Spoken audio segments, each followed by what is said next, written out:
What's up? What's up? What's up, everybody? Welcome to another show. Blessed to have everybody here to join me. Blessed to be here for another week. This another Friday, April 9th, 2021. Man, time is flying, right? Damn. I mean, who would have thought we already in April? It seemed like it just turned to 2021. And now, we're more than a quarter of the way through the year. So with that being said, a lot of things has happened this last year or so, and it's a blessing that everybody is still here. Now, I got a lot to talk about today, from DMX to Prince Philip Field and passed at 99 years old. And now I'm gonna ask the question: would you like to live to be 100? That's a good question. When I was a kid, I used to think I want to live to be 100. Now I don't know so much. So, we'll talk about that. Also, got to talk about some of the crazy comments that I've gotten lately. And I'm going to talk about the comments, and we can get everybody's take on those comments. And also, I got another Walmart beatdown to talk about. So we definitely going to get into that, as well as a couple movies and what to watch and everything. And so with all that said, of course, we're going to have a live call-in show and many more. And I'm going to get to the comments for everybody. So, I appreciate everybody for coming. And let's get ready to get into it.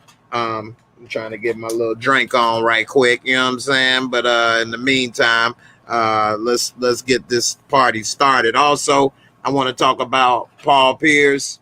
And also, app of the week, a straw, please. And also, got to coordinate over here, y'all. And also, a couple movies that are definitely interesting that I think some people that say some crazy stuff in the comments need to see. And so, and also a movie that just came out today, Thunder Force on Netflix. I'm going to give my little review on that. It ain't all that to me. But anyway, we could talk about that as well. I got a long list of stuff to talk about. App of the week. Also, a UFO was caught on camera. What? All kind of stuff. So we'll get into it, and let's get started. So first, we could talk about DMX. Hey, it's your boy D. Hey, where my dogs at? Look like he may be gone down for the count. But it also shows that his manager, for some reason, is putting out contradictory statements. So let me go ahead and pull that up, and we'll see first what this manager is saying, and then I'll get into what you all think in the comments. So earlier today, it was reported that DMX died, and even his family said it. But now, according to his manager, and this was 17 hours ago, he said the manager, Steve Ripken, took to social media last night to say that the 50-year-old songwriter was alive and on life support. Please stop with posting these rumors. DMX is still alive. Yeah, he is on life support. So everybody else, got this notification for this article hours after it was already confirmed he was dead. So it's a lot of contradictory information out there. I posted earlier that it was said that DMX passed away, and I think that was even from his family. And I'll post this again. And even Fox News, which is fake news. You got to be careful with the news, the media, the Fox News. It's beautiful. It's beautiful, but it may be wrong. It's the news. You got to be careful. Anyway, it says that he was still alive, but on life support. And this was posted 10 hours ago. So 10 hours ago, they said that DMX was still alive and remains on life support, according to his manager. So they are repeating the same thing Steve Ripken is saying. And Steve Ripken is a character, if you know a little bit about him.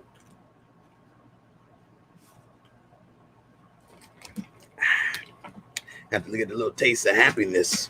Anyway, we see that it's saying that he worked with DMX for 3 years, and he was trying to shut down rumors that surfaced Thursday night that said that the ex was dead. He said, hey, everybody, stop posting with these rumors. He's still alive on life support, similar to the article I just read. And he said, though, DMX family and supporters, they had a prayer vigil as he remained hospitalized. And it said that his family is expected to put out a statement sometime Friday. So we can go to the statement. And of course, if you didn't know, he's only 50 years old, and he had a crack attack, started back smoking crack. And unfortunately, it raced his heart, and he had a heart attack at 50 years old. And the thing that really got to him is that he was reportedly without oxygen for up to 30 minutes, which right then can cause brain damage. And that's without the brain, you in trouble. So it says that, you know, a lot of people is there for him, supporting him. Here's some pictures from the vigil and his support or whatever. And this is his ex-wife, Tashara Simmons, on the left. I believe that's her. He had a fiance, Desiree Lindstrom, who was second from the left. So this was his fiance. DMX was about to get married again. And then they're joined by family and friends as they prayed outside of White Plains Hospital on Monday. So that was his ex-wife right here, and that's his fiance. And of course, he had a lot of kids. So let's see if they say how many kids he had during this right here. And then I'll get to the updated story, because it says right here he had overdosed on drugs, but they was not sure what caused the heart attack. I think the overdose on drugs had something to do with it. That's my opinion. Anyway, he made his debut in '98. I remember when DMX came out. My friend came out with the album. He was like, yo, this is dope. It's dark and hell is hot. And I'm like, man, I ain't trying to hear that, man. Like, he trying to be like Tupac. He got the bald head. He coming with the energy or whatever. I ain't trying to give him a chance. He like, no, man, you got to listen to this song, Damien. It's dope. And I remember it was the snake, the rat, the cat, the dog. How you gonna live when the living in the fall? And I'm like, damn, this ain't too bad. And then I started to give him a chance, and you know, he grew on me. I started to, you know, bump X. Now that to me was his best album, complete album, but he did have other hits, and of course, you know, X gonna give it to him, and Rough Riders, and he got a lot of good hype music. If you're trying to work out or you need some energy and motivation, X gonna give it to you straight up. That's some good music for that. Now, a lot of people may remember with this versus battles that's been going on lately, he had a versus with Snoop Dogg, and it brought 500,000 views. So, you know, X still had a lot of strong fans following. And also, if you haven't seen, and you can probably find this on YouTube, you should look up his poetry. So Def Poetry Jam, he participated, and he had a song about the industry. And in that song about the industry, in that poem about the industry, he dropped some knowledge for real. So if you ain't heard it, go on YouTube and put in DMX poem, The Industry. He put some real talk up in that piece. But let me go ahead and show you the updated story right quick, and then we'll move on, because I got a long list of things to talk about today. And, you know, I do got to fuss a little bit, too, because some people done got my blood pressure up. The Officer Tatum. Oh, I got to get up in the Officer Tatum. But let me finish with X first. So, and I see you comments over there on the side. Hey, Karen Jones and everybody else.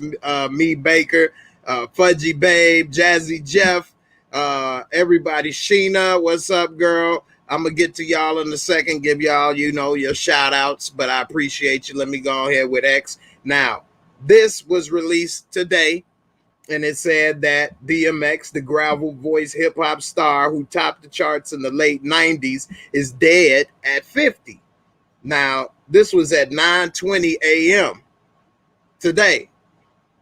Born Earl Simmons, the New York-based rapper and actor, was hospitalized after having a heart attack following a drug overdose. DMX, the raspy, growling New York rapper who rose to fame with his 98 blockbuster debut, is dark and hell is hot, and became a chart and tabloid mainstay for years after, has died at the age of 50. He was hospitalized on April 2nd after suffering a heart attack following a reported drug overdose and had been in a vegetative state, according to his manager. We are deeply saddened to announce today that our loved one, DMX, birth name of Earl Simmons, passed away at 50 years old at White Plains Hospital with his family by his side after being placed on life support for the past few days, said a statement released by his family. Earl was a warrior who fought till the very end. He loved his family with all of his heart, and we cherish the times we spent with him. Earl's music inspired countless fans across the world, and his iconic legacy will live on forever. We appreciate all of the love and support during this incredibly difficult time. Please respect our privacy as we grieve the loss of our brother, father, uncle, and the man the world knew as DMX. We will share information about his memorial service once details are finalized. Now, DMX was a dominant figure in hip hop and popular music in the late 90s and 2000s. Each of his first 5 albums reached #1 on the Billboard album chart. That right there is an amazing and huge accomplishment to have your first 5 albums reach #1. And I believe they all went multi-platinum too. That's a big deal. Big deal. Very few musicians, period, were able to do that. It said those works solidified his reputation as an intense performer who moved boldly among party and sex-themed music and songs that brashly chronicled his demons, abusive upbringing, and struggles with his faith. 7 months after his Def Jam debut, DMX released his second album, Flesh of My Flesh, Blood of My Blood, during 1998's Christmas week. The album sold just shy of 700,000 copies in its debut week. In his debut week, he almost sold 1 million copies. At the peak of his success, DMX crossed over into acting with roles in action films as 98's Belly, which was a cult classic, and I did enjoy Belly at the time. 2000's Romeo Must Die, and 2001 Exit Wounds. News that Simmons, and they left off, what was it, Die Another Day? That was a dope movie, Die Another Day. DMX was a good actor. DMX was very talented. It said that he was hospitalized, and it was first reported by TMZ, which said the artist was taken to a critical care unit in White Plains Hospital in New York at 11 p.m. Friday. Artists such as Missy Elliott, Swizz Beatz, Ice-T. Some people say I look like Ice-T. What y'all think? Let me know in the comments below. People have always said throughout my life I either look like Ice-T or Ice Cube. Some people say I look like Ice Cube because of my cheeks. Now, in my opinion, I don't look like neither one of them at all. 0%. Okay? But, you know, I've heard that a lot, that I look like Ice-T and Ice Cube. Somebody actually told me I look like Ice-T yesterday out the blue. So I don't bring it up. This is just what people tell me, which is funny to me. All I do is laugh. Anyway, so all of these other people came, posted support for him, praying for him. And, you know, of course, throughout much of his life, he's battled addiction. And that's why I was telling my son, because he thought that he started smoking crack and doing drugs after he was famous. And I said, no, unfortunately, just like Whitney Houston, he was smoking crack before he was famous and on drugs before he was rapping. And so he was arrested multiple times. I remember when he was in jail in Arizona, they made him wear the pink pink jail suit outside with Sheriff Joe Arpaio. He was something else, man. Anyway, charges included drug possession, animal cruelty, and tax fraud. In recent years, he became more outspoken about his difficulties. Talking about your problems is viewed as a sign of weakness when actually it's one of the bravest things you can do. Simmons told hip hop artist Talib Kweli last year on his interview show, People's Party. Now, in that same interview, Simmons said his drug use began at age 14 when he said he was unknowingly given a crack lace blunt by someone he considered a mentor. And you know what? It tasted good to him, unfortunately, which is one reason me growing up, I never tried any crack or cocaine or any of that stuff, heroin or pills, because I've seen and know that it taken down the best of the best. People thought they can handle this, handle that, whatever the case, and it get good to you. And once it get good to you, you start doing it more, you like it, and next thing you know, you got that gorilla on your back, not a monkey, a full-grown gorilla, okay? And so, you know, I was scared straight by my environment. Now, maybe we may have tried to dabble this and that into selling, but we never would use. We remembered from all the movies and different sayings, don't get high on your own supply, and we knew that it would take you down.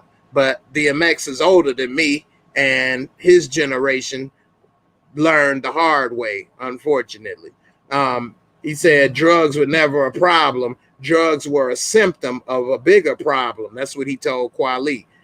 There were things I went through in my childhood where I just blocked it out. And so by him having a rough childhood, he turned to drugs to deal with it. And when they say, according to studies, that if a person starts using drugs in their early teenage years, it's probably going to be hard for them to stop, because when they were young, that's how they learn how to cope with stress and hard times, by using drugs, whether it's alcohol, cigarettes, weed, hard drugs. If you normally start at a young age, it will be harder for you to quit, because it's kind of hardwired in your body that that's how you're going to relax. That's how you're going to deal with stress, this, that, and the other, according to different studies that I've read. Now, I'm not saying they're all right, but it does kind of make sense. So anyway, yeah, he was born in 1970, so he's 8 years older than me, and he was raised in the projects in Yonkers, New York, lived with his mother and 5 sisters. So he said he felt nobody really wanted him there. That's what he told the Times in '99 interview, in which he spoke of his childhood and the lack of a father figure, which I know it's a lot of single moms out there, and they do a damn good job and they try their best. But boys do need a father figure, and not just a man around, but somebody that actually could teach you responsibility and, you know, how to be a man and what you should and should not do in this world as a man and being responsible. Nevertheless, he said he played with people and basically got people to respond to him how he wanted them to. He was called manipulative before he even knew what the word meant. It wasn't a bad thing with him. He just wanted people to respond to him a certain way. And he said he learned how to get that. I didn't want extra praise or glorification. I just wanted to be liked. You know, after appearing in the late 90s on the song a number of high-profile artists, LL Cool J's 4321, which a lot of people think he kind of stole that album, like stole that song away from LL Cool J and stole his shine. I think LL Cool J, after hearing DMX verse, scrapped his verse, went back in the studio and wrote something better, because he felt like, damn, he done came too hard. I need to go ahead and freshen up my, you know, my verse, because I'm looking kind of weak on this right here. And so, you know, he ended up having to do that.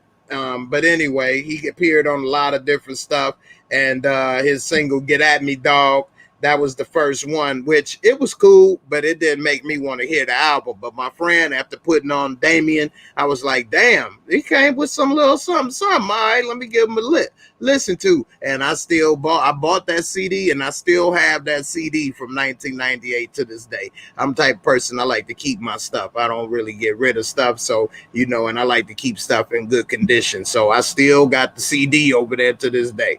Anyway, as we know, he, had a hell of a career, man. And, this is what I said. And of course, I didn't read this article, but this is how I felt. And it says it right here to validate my point. People were looking for another Tupac. And see, I wasn't. And so when people were coming out that would look similar to Tupac or had a similar style, I didn't want to hear it because I thought they was trying to steal his shine and pick up where Pac left off, because Pac already built that audience and built that genre up in a way that was for him. And then you got somebody like DMX. I don't think he would have been able to blow up the way he did if Pac was still alive.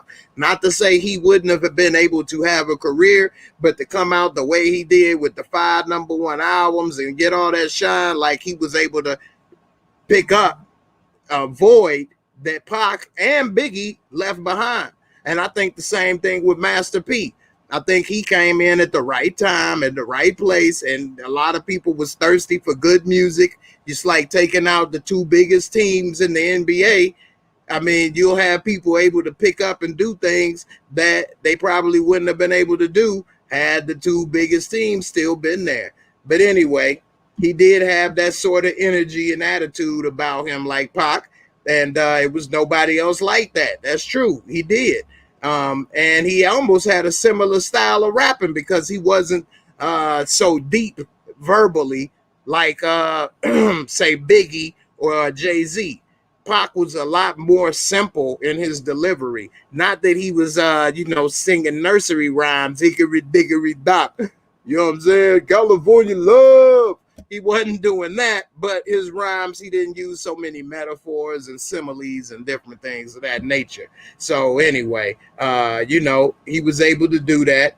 And it's unfortunate, man, that, D is gone. So according to the LA Times, DMX is dead. His manager, Steve Rifkin, is saying that he's not. And, it's unfortunate. Here's when he got arrested in Arizona in 2008. And they found dog carcasses and abused pit bulls in his backyard. And he was arrested. So that was unfortunate. And he lived a hell of a life. Being from the hood, not very well educated, but very good at poetry. He was able to have a hell of a career. Made millions. Unfortunately, he blew it. But it was interesting. Now I'm reading this right here, and this is something that I did not know. In 2014, he was part of an ill-advised publicity stunt to box George Zimmerman. And if you're not familiar with George Zimmerman, he's the man that killed Trayvon Martin because Trayvon Martin was wearing a hoodie. So he felt threatened and had to follow him around and harass the boy, then killed him after the old boy punched him and duked him out. Anyway, Trayvon Martin was an unarmed black teen. And, of course, George Zimmerman, a white man, murdered him and got off without any penalty, didn't go to jail, and actually got almost $1 million or more in donations. Crazy. No contract or paperwork had been signed or agreed to, though, but DMX said he was going to beat his ass. Knowing what we know now, in 2014, DMX could have had a heart attack or something then. So it's a good thing that didn't happen, because then, George Zimmerman would have took out 2 of our brothers, and then it really would have been a problem, right? Anyway, let me get to some of these comments, and then we get on to the next story. We could talk about Snowfall, Captain America, Winter Soldier. I told y'all that other Cap, man, I don't know, something wrong with him, and now we see he got anger management problems. Anyway, hey, Fudgy Babe, let's do it. That's right. Yeah, time flies, man. April, it's already April. A quarter of the year is gone by. So, you know, time flies. One Journey, hey, what's up? I appreciate you coming through Wednesday. You snuck on in through the back door. I thought, you know, things was different, but hey, at least you came and got to get a little taste of what we do on Wednesdays, even though I had to tone it down a little bit because I saw a few other people, you know, normally it's not there. So I didn't want to, you know, do too much. But Wednesday, members only, it was pretty good. I appreciate everybody for coming through. Hey, Nikki, what's up? Jazzy Jeff, thanks for being a new member. I appreciate you joining the membership area. Let's see. Big Mike Cepeda, what's up, brother? Yeah, RIP to the dog, man. You ain't lying. Definitely. Hey, Karen, how you doing? Appreciate you for coming through. Thanks a lot. Me Baker, thanks for subscribing and checking in on Twitch. Everybody, if you haven't already, please subscribe to Twitch. I do need more supporters on Twitch so I can get a full-fledged channel. I got one last hurdle to complete, whereas I need 75 people that are watching on Twitch.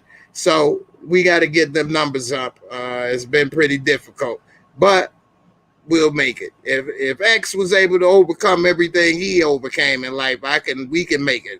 All right. So I'm sure DMX did suffer from depression with all the stuff that he had to deal with in life. I'm sure he did, but I don't think he ever went and got help for depression. And so, and that's one problem, especially African Americans and the African American men at that, don't like to talk to counselors or get medication for depression or do stuff like that, which, you know, maybe we should start to do more of and take care of ourselves more. Sheena, hey, what's up? I agree with you. X was better than Snoop, and X always had a little bit better, more vocals and lyrics than Snoop. Snoop first album was his best, and after that he had kind of some nursery rhymes, but you know, it was Snoop. You on the road? Okay, you drive safe, little mama. I don't want nothing to happen to you. You just check in and you know, put the phone down and you can listen and hear a little something.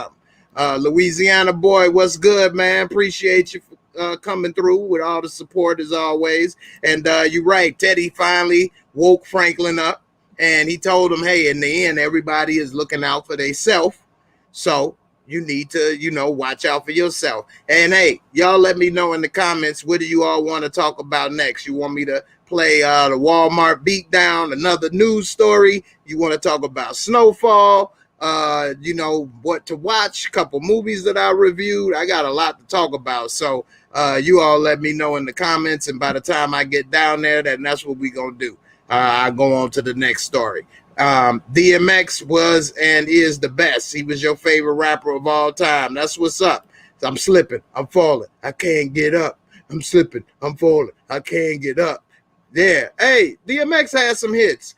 He isn't my favorite or my personal best, but X is a damn good rapper, and I enjoyed him. He used to get me hype, especially X gonna give it to you. That music, how it just come on. I mean, he helped make Swiss Beats' career. I mean, if it wasn't for him and Swiss, T-Baby, thanks for checking in on Twitch. I appreciate you watching on Twitch, T-Baby. I mean, X, man, his energy. You know, you can't, that's some of the best workout music and fight music you can have.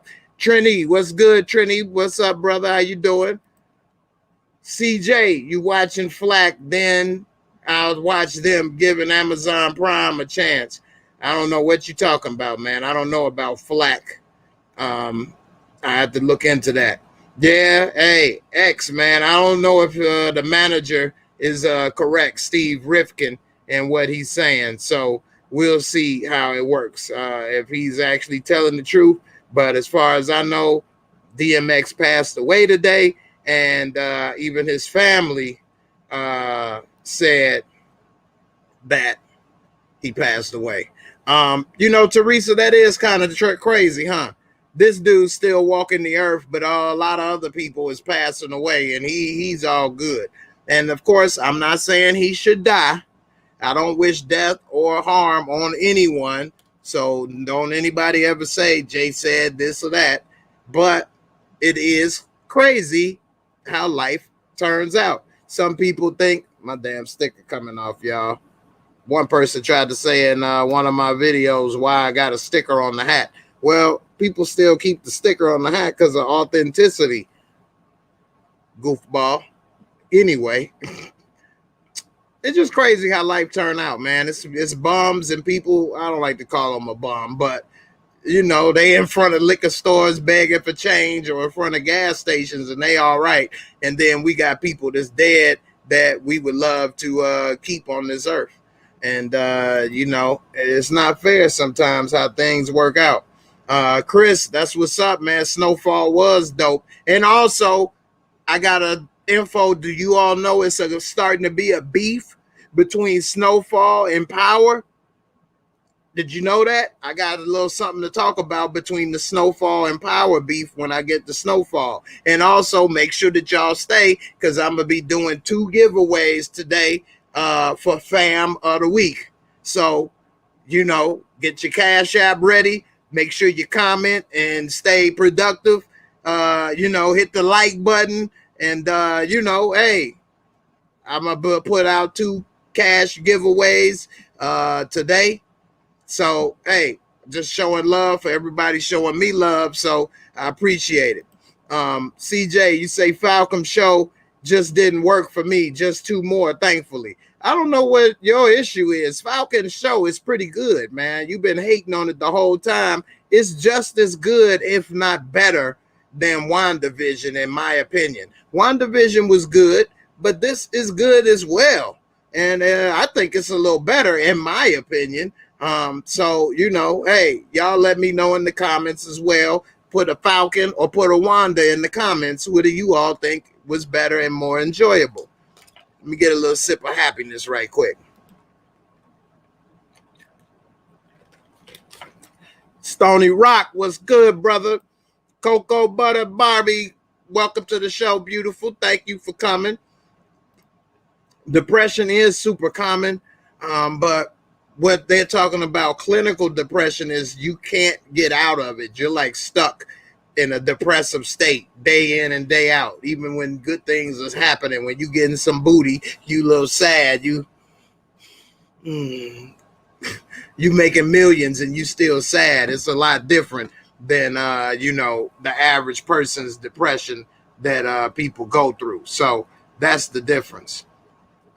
Just a little bit different. Hold up. And to fix this camera for a second. All right. You say someone gave him a lace blunt with crack in it at 14. He been fighting those demons since. You right, man. He thought he was smoking a little tweed, and he got the full package right there. And that's messed up that somebody gave a crack lace blunt to a 14-year-old talking about hit this. Like, they need their ass whooped. If that would have been my son, but he didn't have a father figure. Because if somebody would have gave my son a crack lace blunt at 14, I don't give a damn if my son do smoke weed. You don't give him no damn crack laced blunt. What the fork is wrong with you? You about to get these hands. It's helpful, especially if you don't have anyone to talk about your problems. Yeah, that's true. We're talking about people, you know, getting therapy. Snowfall or a new story. Okay. About to get into Snowfall, I guess, pretty soon. I'm going through the comments. Let's see. You finally watched the first season of Godfather of Harlem? Yeah, it's dope. Yeah, it's dope. And season 2 is coming pretty soon in about a week. So, you know, we definitely going to talk about that. And I got some reviews for Godfather of Harlem on my channel already from when it first came out. So you all check it out if you want to hear what I said. You got to go through my playlist, go on the home screen and click playlist, and you'll be able to check it out. You say Flack is about a PR agency creating spins in 3 episodes. It's just 6 and it's fine so far. Okay, I never heard of that. So I might check that out. Let's see. What you reap is what you sow. That's true. That is true. Let's get into Snowfall. Okay, let's see. Look like we about to get into Snowfall. Let me catch up with these comments right quick. I'm looking forward to the Loki as well. I think that's going to be pretty good too. Yeah, it's a beef between Power and Snowfall, and I got a video about it that I'm about to play. Okay, CJ said WandaVision is better. You say Falcon. Snowfall is better than Power, but we was talking about Wanda and Falcon, but I appreciate you. Franklin and Peaches walked out on T just like Ghost. I think they're going to kill T, especially now that he brought Peaches with him. If he was going to let her live, he would have went by himself, because then nobody would have known what happened. But since he took Peaches, he can't let Peaches know that he let her live after setting him up. So, you know, it's interesting. She dead in my book. You say Falcon and the Winter Soldier way better. I think so too. Definitely. Lance Samples, hey, what's up, brother? Checking in on Facebook. I appreciate you. Thanks for coming in on Facebook. Don't forget to hit that like and follow on Facebook if you haven't already. You say they both were dope, but Falcon's storyline is unfolding quickly. It's been more exciting than WandaVision. Wanda final episodes was great, though. Yeah, so Wanda took too damn long, and Falcon gets right into it. It's 6 episodes, and it's way better. So, you know, you can't trip on that. You saying that was his mentor that gave him the crack attack? City on the Hill is a damn good show. I haven't reviewed it, but it's got Kevin Bacon and Aldous Hodge, and they a cop and FBI, and they talking, going through a lot in Boston in the 90s. It's a dope show, and I've been thinking about doing it because season 2 just started. So I'm going to probably look into that and probably review that as well. All right, you say Tommy or Uncle Jerome. Who y'all like more? Jerome acting was cold in this last episode. I actually like Jerome character a lot more than Tommy. He seemed very authentic, and I like jamming Jerome. Jerry Curl Jerome in the house, baby. Hey, he can track your ass wherever you go. Just follow the drip, to your point, yeah, certain people don't certain people don't got to counseling, but it's about more than just stigma. It's about socioeconomic backgrounds as well, et cetera, et cetera. We study all this in abnormal psychology. Yeah, you can study it as well. I lived it, and I know that, you know, for one, a lot of people don't have the access. That's where you're talking about socioeconomic. A lot of poor people and African-American people don't have the health insurance to go and get it. Then it's also a stigma attached that, you know, you can't handle your problems, you weak. So it's more than something they can actually teach you in a class, because a lot of times they have to study what's going on in reality in order to teach it in a class. So if you live through it in reality, that's why they always count experience on the job, because what you experience can't be taught. And experience a lot of times is the best teacher. So, you know, we'll see. All right. You say, let's get into Snowfall. All right. Let me read this last comment. It was the shoes and the cane for me when they did that angle shot on T. Yeah. I don't know how the hell you say her name either. I know how to spell it, but what is it? Tanuse? Tanuse? How you all pronounce her name phonetically? Tanuse? Yeah, but I knew when she sat down that Franklin was going to walk up. So, you know, hey, all right. So let's get into the beef, the Power Snowfall beef. This damn thing keep coming up. Anyway, let me go ahead and pull it up. So Scully may actually be a little crazy in real life, but in a good way. So he just recently posted on Twitter, no, on Instagram, something that if you're a fan of hip hop, it's going to sound real familiar to you. So let's get into it. Hold on.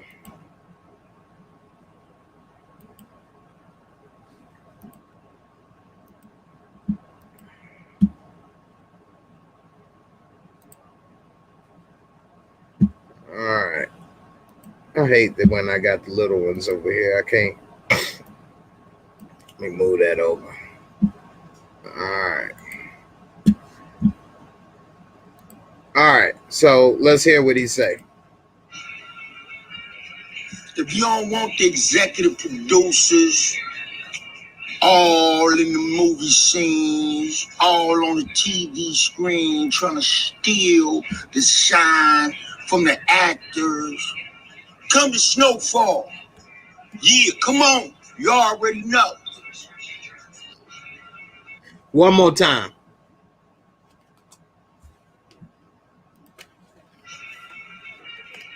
If you don't want the executive producers all in the movie scenes, all on the TV screen, trying to steal the shine from the actors, come to Snowfall.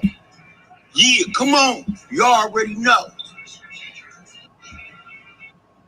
So, as you see, he didn't pull the 50 Cent, and he didn't put right here in the comments 50 Cent name, hashtag 50 Cent, and Michael Rainey, and everybody.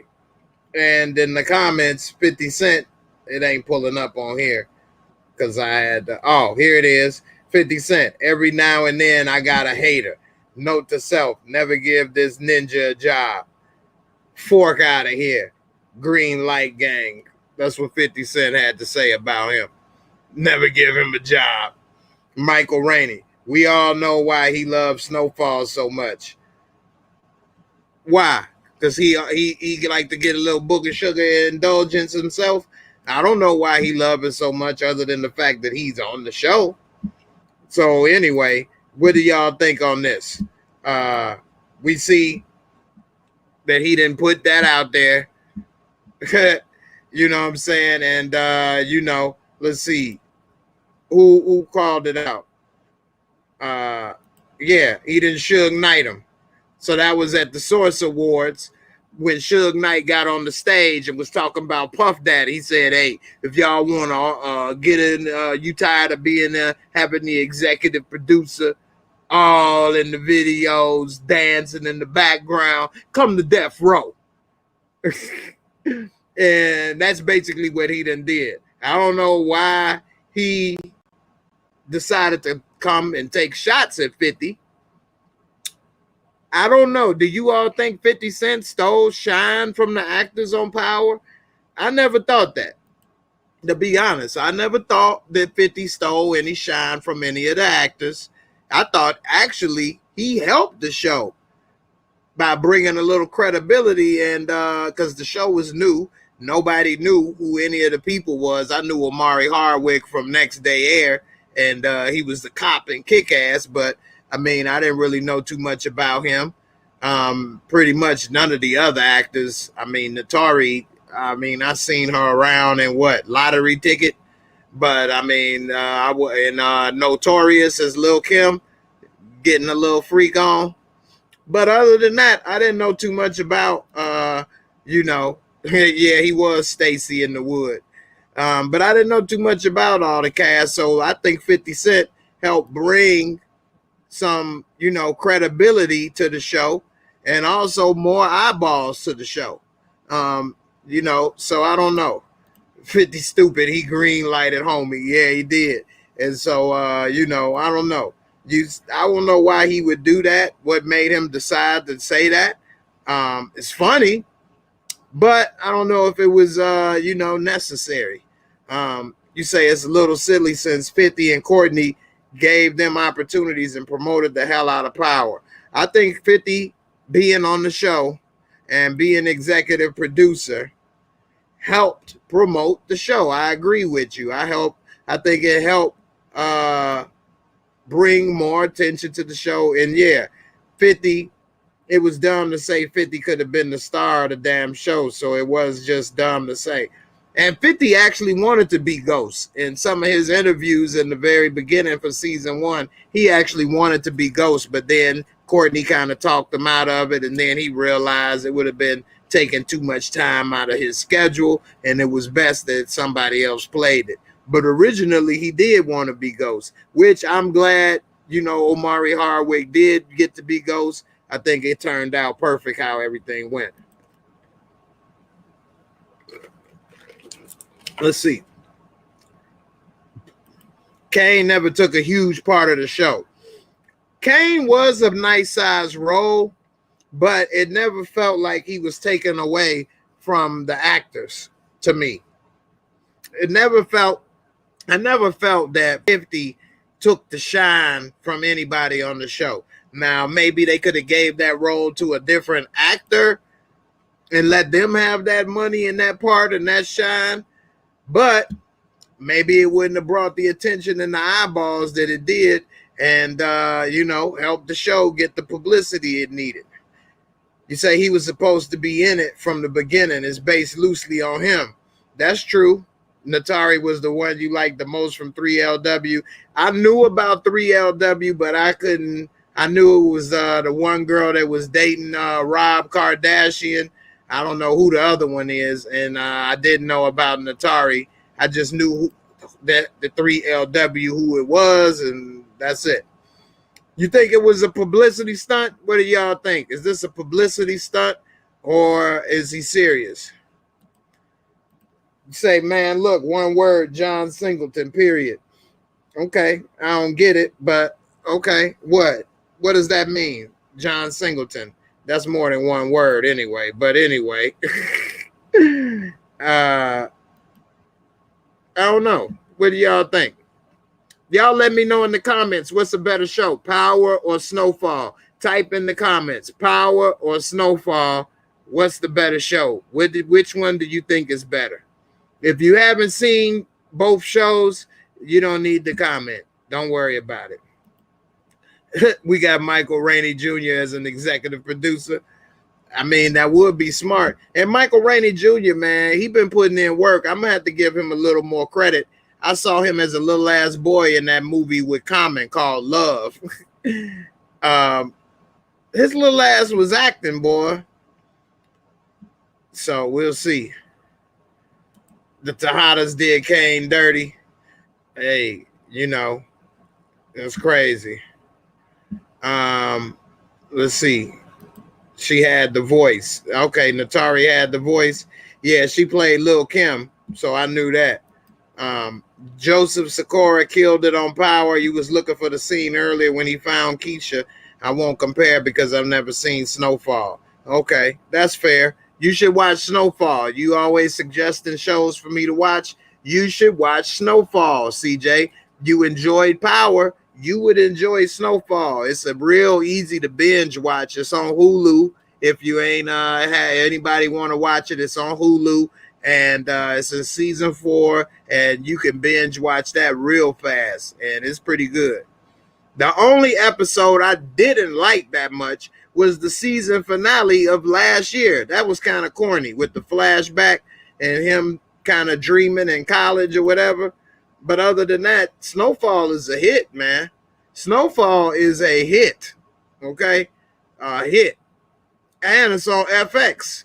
So they limited to a little bit more than what Power could do. We can't see tickle bitties like Angie's bouncing and flopping around, which, you know, I did enjoy. Okay, I ain't gonna lie. I did. Natari, I enjoyed that. You know what I mean? Who else? Lala. Ooh la la. Ooh la la. Woo! Anyway.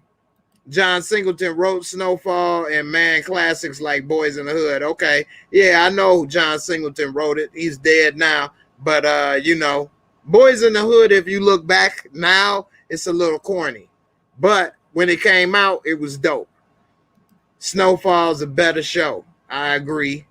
I like them both, but I like the realism in the story for Snowfall. You say, okay, Michael Rainey is an exec on book 2. Yeah, that's true. Snowfall is a little more realistic. It is. I mean, how many people have Ghost and Tommy killed and they still walk around like, you know, it ain't a problem in the world? Love was a dope movie. It is very slept on. It is pretty good. Even though they had his little ass at 10 years old driving a car. You know, for the most part, It was pretty good. We'll take that damn thing off, falling off, pissing me off.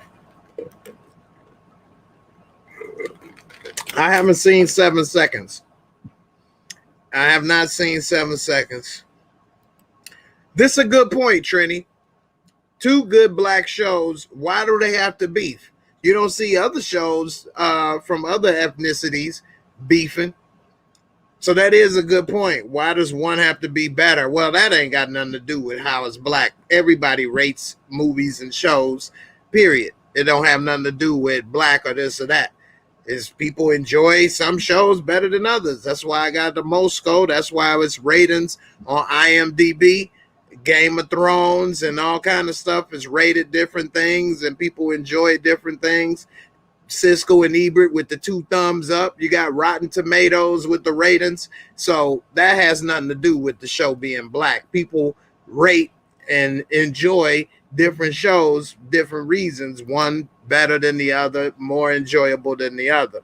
But they don't need to beef. I agree with you on that. And they can both be good. I don't think the ratings part is part of the divide, but I do think the beef. It seems like that's another symptom, and I could roll this over and segue into something else I want to talk about, like the Officer Tatum and some of the comments that people been saying lately that is just ridiculous. But that's also a system, a symptom that African Americans have from slavery. So a lot of people that weren't born here or raised here may not understand, but a lot of times people feel that if you coming up, then I can't come up, as if we both can't be successful.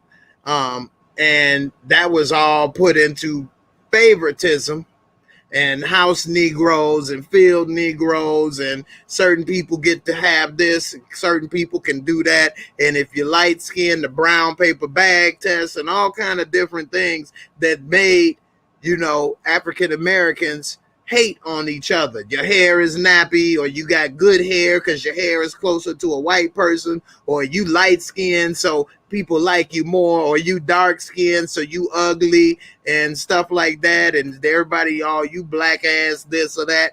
And my outfit is nice, so I'm better than you, or your shoes are dusty and things of this nature is all part of the seasoning process and systematic racism to make people hate on each other, divide each other. It feel like if you doing good, then that's a problem, because if you doing good and I'm not, then screw you. Or if I'm doing good and you not, well, I ain't about to help you. You might end up taking my job, or you might take my place. And that's all an American thing. So a lot of people, not just you, because somebody commented on my, this ain't even about your comment, but somebody commented on one of my videos that I was talking about the Officer Tatum, saying that he's an immigrant in this country for 20 years now. And from his experience, black people are racist, and it's basically black people's fault that they in the situation they in. And there's so many other things that he said that I'm going to get into that was false. And for somebody to be here for only 20 years, and then they make up their mind that they know everything about the system, that and the reasons people are going through what they're going through, was actually insulting. And I'm going to talk about that comment in just a little bit, but I'm going to go ahead and talk a little bit more about Snowfall, and then we'll go ahead and get to it. I think Snowfall has an advantage over Power because it's a true story. Not exactly every detail and the names and this and that, but the part about the CIA bringing drugs into the black community, which is also another problem. Why didn't they bring it into the white community? They had more money. They could have made more money to buy those guns and fight that war, but he didn't bring it into the white community or the Asian community or Hispanic community. They brought it to the African American community. And so that's a whole nother level of problems where they get hooked on drugs, they die, they have kids, fatherless homes, motherless homes. Then they go to jail. Now it's all black people that are in jail versus putting white people or Hispanic people or other people, in jail. It was just so many other problems that was created by doing that. And they were able to do it because they were able to go to a community that needed money more. Other communities didn't have the lack of opportunities and the lack of getting a lot of money that it was in the black neighborhoods. And so, and it's a reason for that. But I'm gonna get into that in a second. Let's see what other comments we got about Snowfall right quick before I go ahead and do that. You say because they don't want black shows to succeed. So they feel that's the only they're going to get the attention they need or deserve. Yep. You say we call that the crab in the barrel mentality, Jay. That is black people across the board, not just America. That may be true. And slavery was a global problem. It wasn't just an American problem. But I can't really speak on everybody's situation because I didn't live there. I do know that I think only 16% of slaves in the world came to America or something to that matter, 20% or less. So I know people in America feel that, sometimes the majority of slaves came here or whatever, but that's not the case. A lot more went to South America and in different areas and stuff. But nevertheless, that crabs in the barrel mentality is not just because people of color are black.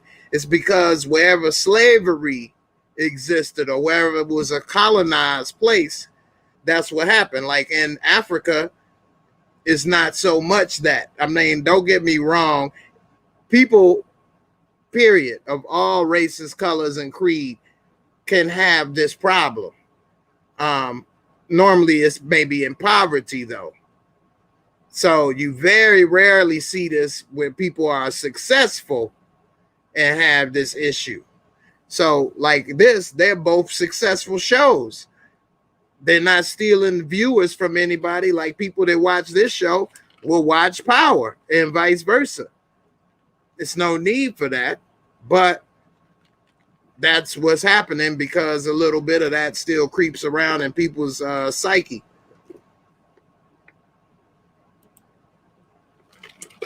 Yep.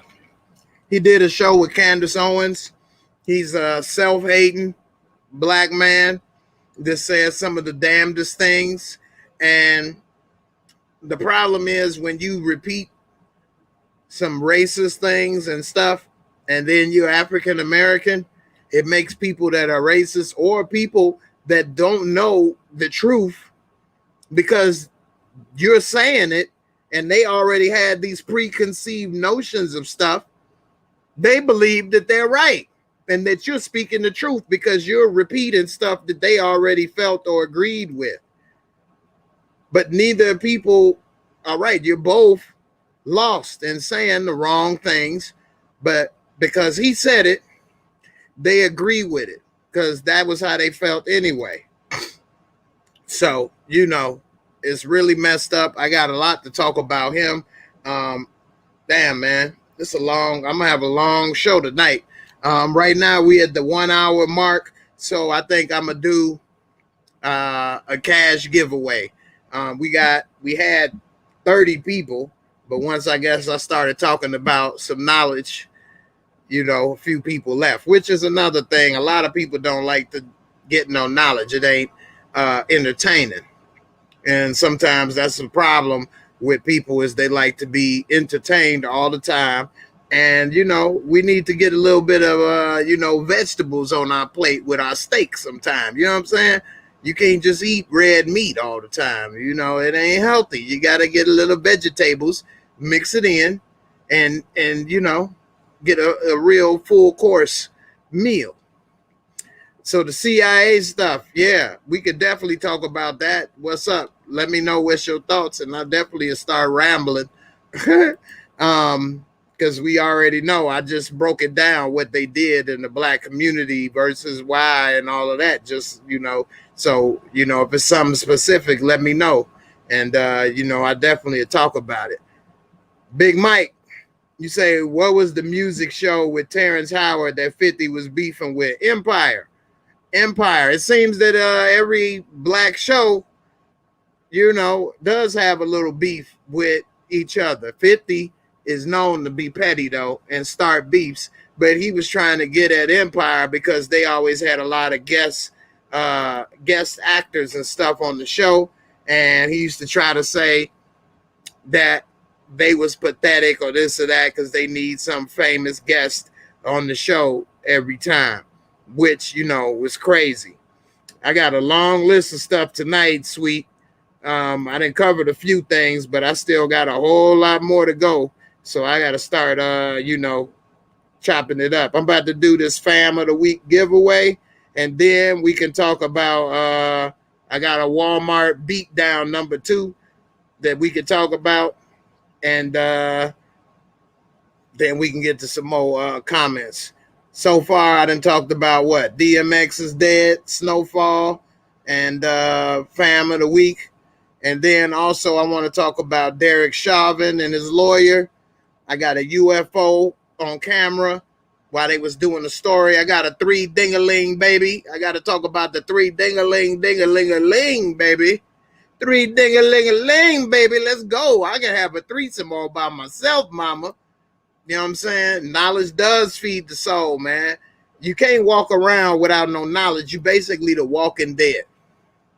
And especially if you're a grown person and you don't have no knowledge, you're letting people make decisions for you. Because you ain't making no decisions and thinking of stuff and learning what's going on. So the other people is making decisions in life for you. And if you're grown, you can't have other people doing that. You need to make your own decisions and know why you make them. Hey, Chris, I agree with you. Knowledge is very entertaining. You've been watching this trial like it's Power Snowfall. Hey, this trial is very entertaining. Not like, that show was good, but it's interesting. I wanted to be a lawyer at one time and was studying to do it, but things happened and I didn't do it. But damn, these lawyers for the defense of Derek Chauvin, how the hell do they go to sleep at night? How the hell do they go to sleep at night? Some of the stuff they say, man. Wow. And I'm going to get into that. What up, Big Montana? What's good? So, what's up? Hey, it's always a little heavy, but I'm going to lighten it up. Try to make the load not so heavy. Get a little machinery to help you carry that load. Yeah, 50 does love to troll people, man. It's crazy. Yeah, RIP to the dog. Yeah, it's messed up. Your heart hurts. But don't boom. So did his, mama. So did his. Anyway, it is messed up. I don't like to joke about somebody dying, so I ain't gonna get too deep in that. But it is messed up. But you did say your heart hurt. So did his, mama. That's the whole problem. You were not alone. Anyway, your CIA question was start a war. I asked them on a slower night. Go ahead and spit it out, mama. I'm already a war veteran. I was wounded in the war. Bring it on, mama. I don't give a damn. I got machine guns. All right. Falcon and the Winter Soldier. Okay, we can talk about that. All right. Time for the Fam of the Week giveaway, okay? Fam of the Week giveaway. So,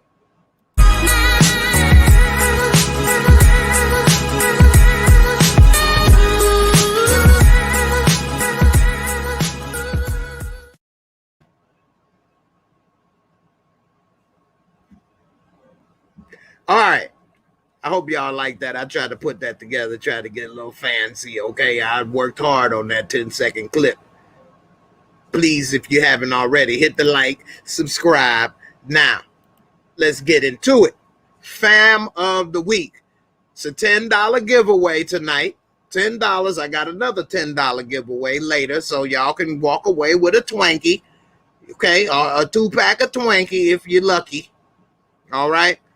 I see a few people ain't joining me that I normally have in the show, but you know, hey, things happen, and I appreciate you, and I'm gonna give y'all a shout out. You know who you are, you know. But anyway, glad for everybody that is here.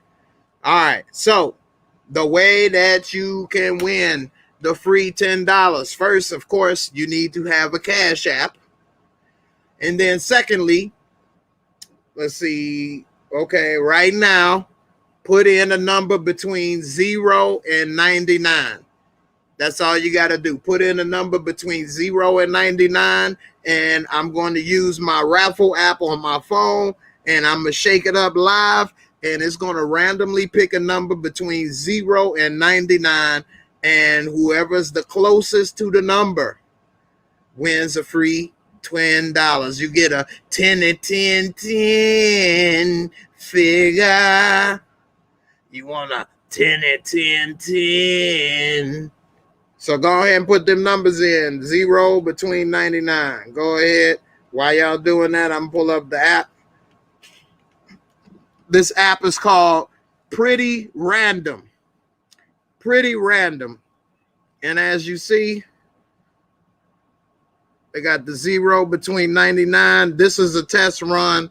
This does not count. But what I do is I shake up the phone. And as you see, a random number comes up.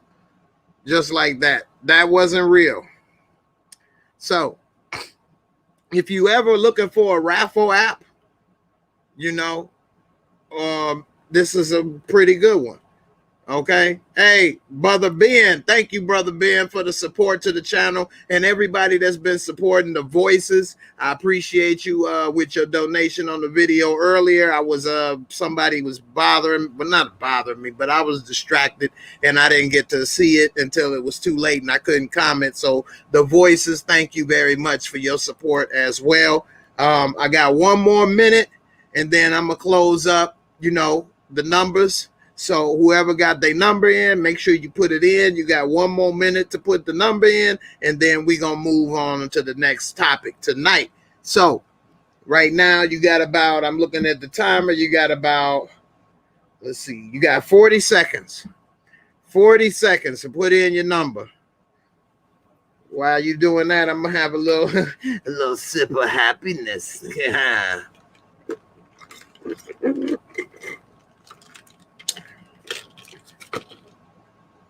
Also, while we on this little break, my little grill coming together nicely. I've been documenting my Smile Direct Club journey. It's actually looking pretty good. You know, my teeth, I never had cavities or anything like that. But damn, my teeth was getting messed up.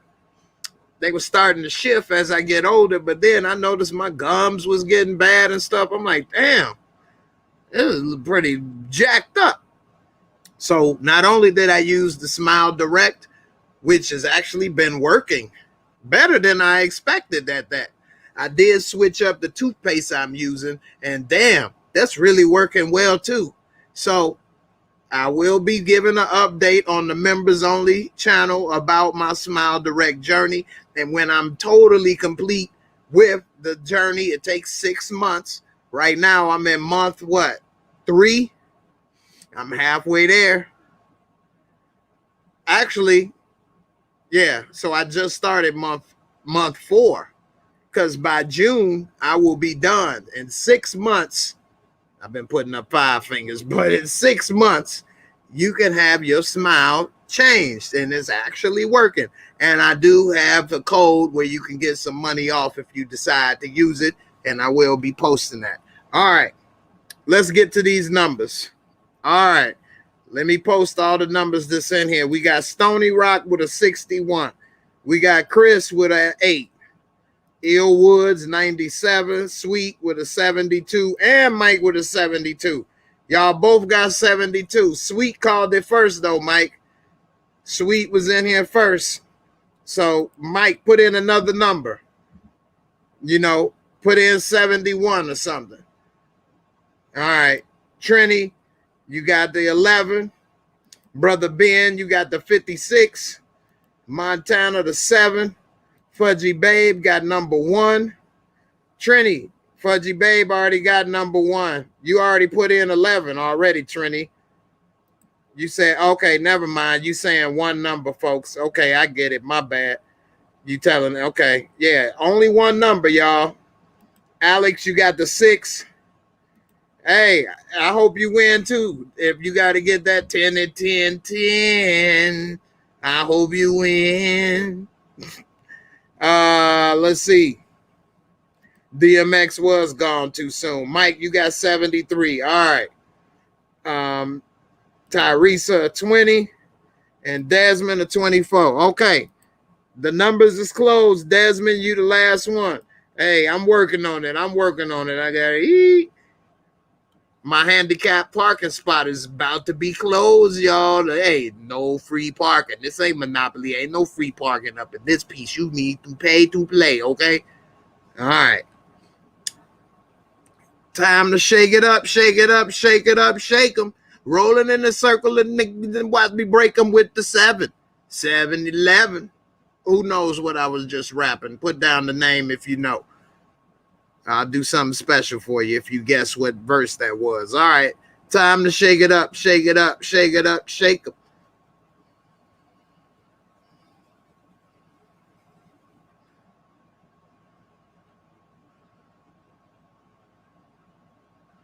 Shit. There we go. 39. 39. So let's see. We got a 61. We got an 8. 97. 72. 11. 56. A 7. 6. 73. And a 20. Uh-oh. It looked like, oh, wait. Desmond had a 24. Today was a good day. That's right, Ice Cube. All right, I got something for you in a second. It wasn't Warren G, but that was close. All right, so you had a 39. So we got 24. That's what, 15 away? Let's see who's came close to 39. He's 15 away. You got a 56. That ain't closer than 15. Well, 17, right? He was close. Uh-oh, it looked like you may have won, man. You the closest one to 39. You put in a 24, Desmond. Bam. You got it, Des. Congratulations, man. Desmond is the new winner for the for the fam of the week. But keep in mind, at the end of the show, I do have one more $10 giveaway. So don't go nowhere. I might even do it a little sooner than the end of the show. So that if you try to leave and come back, I got your ass. Anyway, Desmond, go ahead and give me them your Cash App info.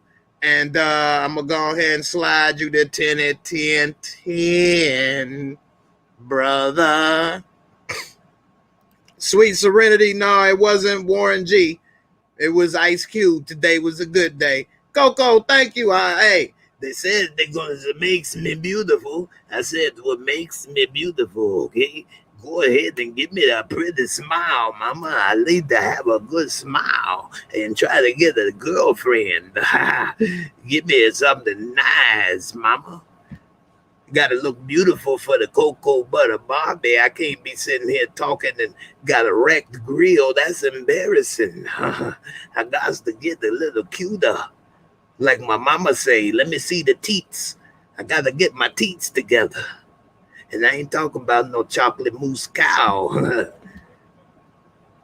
Today was a good day. You right, man.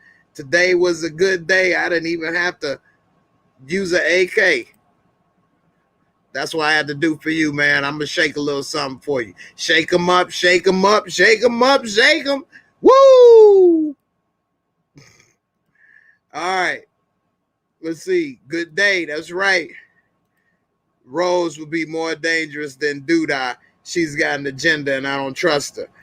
Yeah, the Shy season 4. I'm making a video about that, as well as Falcon and the Winter Soldier. I'm trying to been, cranking out more videos. And also, I forgot to let you all know, I did reach 1,000 uploads the other day.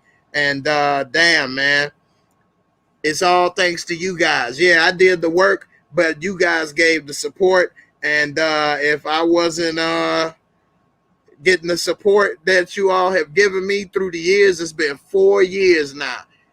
4 years. Well, actually, August will make my 4th year on YouTube. 4 years. I was growing and going strong, but last year when I started doing more live streams, I guess don't nobody want to see my live streams except for a small few. Then I appreciate you. I see a few people left already after we started doing the giveaway is over. But anyway, I have uploaded 1,000 videos. That's like 250 videos a year. It's only 365 days a year, 52 weeks in a year, and I have been making a video every week. I have not missed 1 week of putting something up on YouTube. Not 1 week. So, it's all thanks to you all, because if y'all wasn't supporting and said that it was trash and nobody watched, I would have stopped at the 5 or 10 videos. So, hey, I appreciate everybody's support. Y'all been great. Hey, that's why I like to do this giveaway, Fam of the Week, because we family over here. Y'all ain't just fans, and I ain't just somebody trying to be a dancing monkey to entertain. We family. We can have a good time, grow together. And so, hey, I want to give back and appreciate just as much as y'all have given in for me. Coco, stop playing, girl. You making me blush, girl. Stop it. You stop it.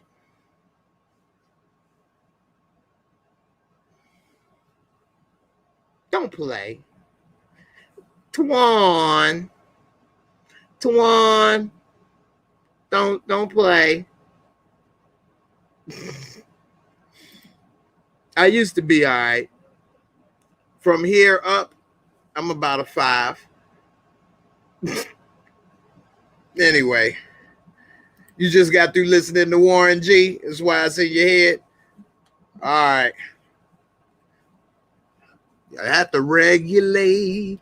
Nate Dogg and Warren G about to regulate.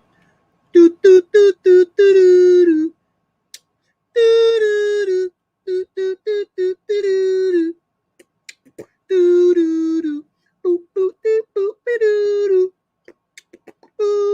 do. I'm about to go ahead and do this live on the air. You make sure that it came through. You let me know when you got it, okay? I try to be a man of my word. That's one thing I try to teach my son. If you can't do something, don't say you can. Always be a man of your word. If you say you're going to do something, then do it. And so that's what I try to do. Try to live up to what I say. And say what I mean and mean what I say. So, as you can see, let me block out a little bit of this right here. It say that it's been sent. And appreciate you. And I'm able to do this because you guys send me money and support me. And so I want to be able to give back and show my love and appreciation as well.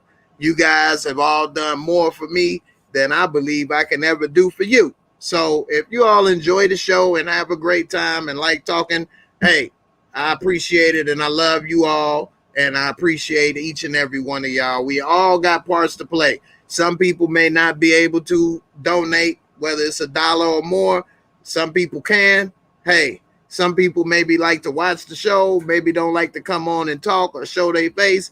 That's fine. whatever the case may be. Some people want to comment, some people don't like to comment. As long as people are playing their roles, helping, support, do whatever the case may be, I appreciate it. And when I grow and whatever I go through, I'm taking y'all with me, and we gonna grow together.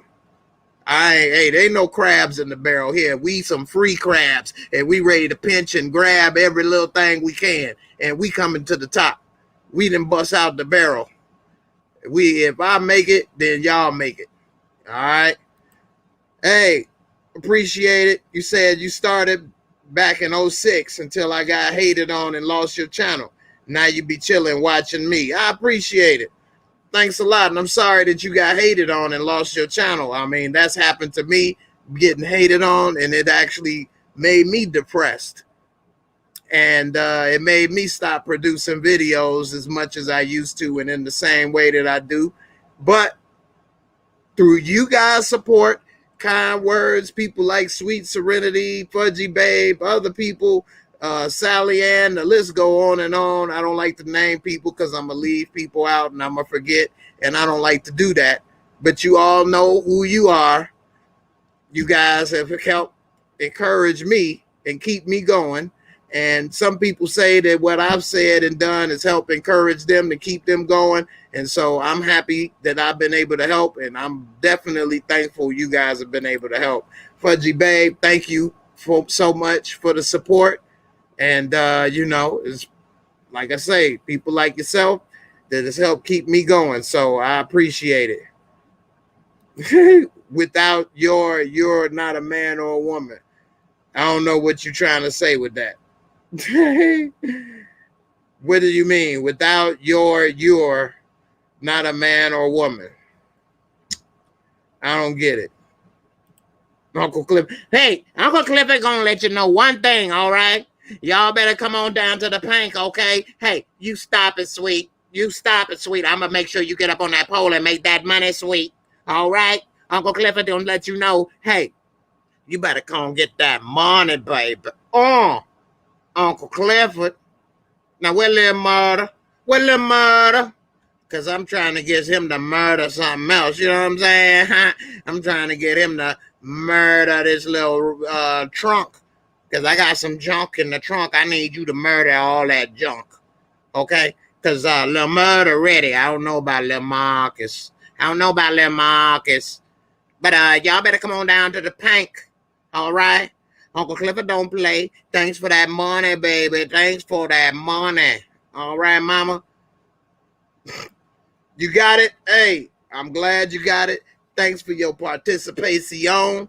Stick around. Hell, you may win again. Tonight may be your night. Tonight is your night, bro. Tonight is your night, bro. All right. Y'all can go if y'all want, but leave the likes here. Hey, that's what I'm talking about, Coco. Dropping the knowledge over here. That's what I'm talking about. Top 5 comedians of all time. That's kind of easy for me. Of course, Richard Pryor, number 1. Eddie Murphy. Red Fox. I do like George Carlin, but I wouldn't put him in the top 5. I would put him in the top 10. I like Jerry Seinfeld. I like Jay Leno. I like Bill Cosby. I like Martin Lawrence. Bernie Mac. Kevin Hart I like, but I wouldn't put him top 5, maybe top 10. That 5th one is what's getting me, because I know I need to do more thinking, but the top 4 is easy. Richard Pryor, Eddie Murphy, who else I say? Red Fox.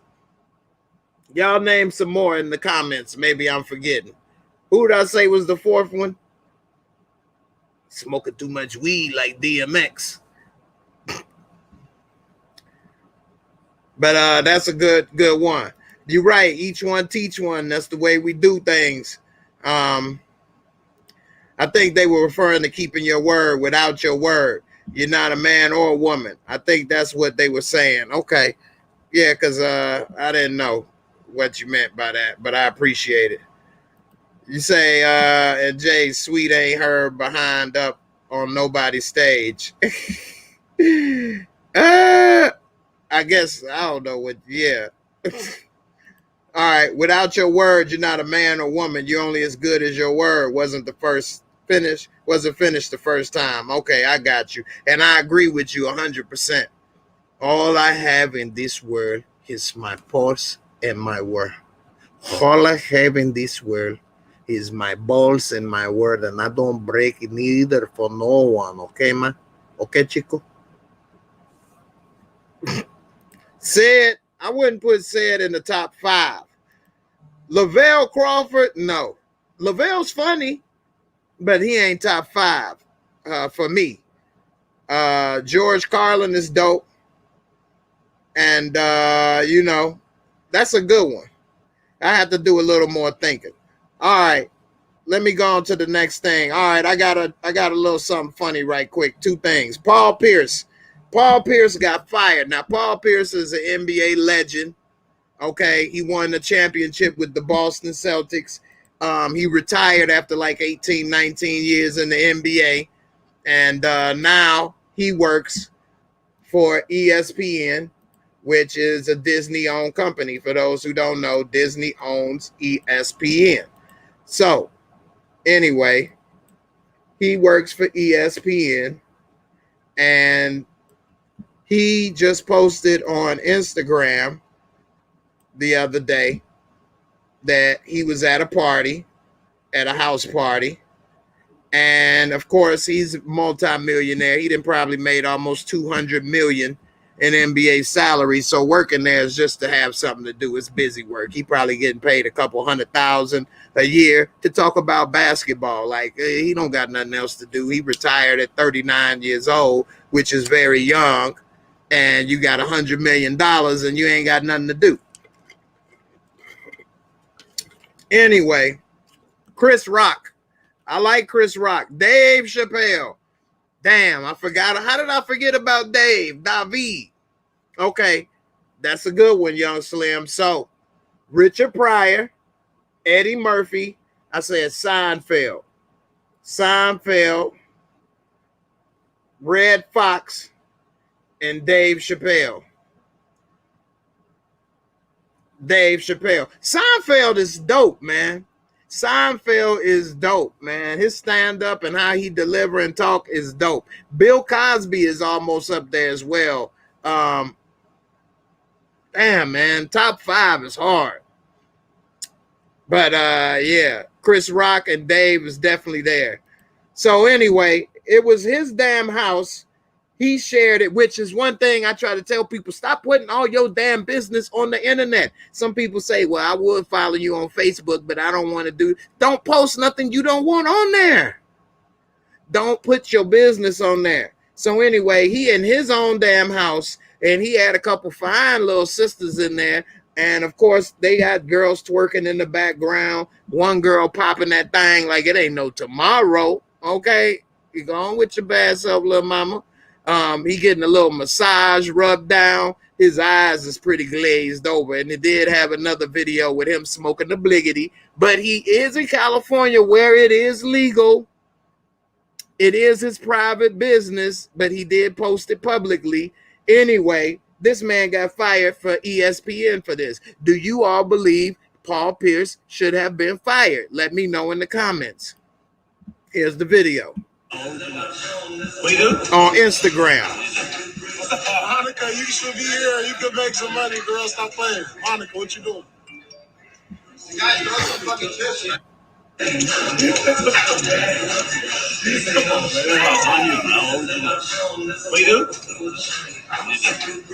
Monica, you should be here. You could make some money, girl. Stop playing. Monica, what you doing?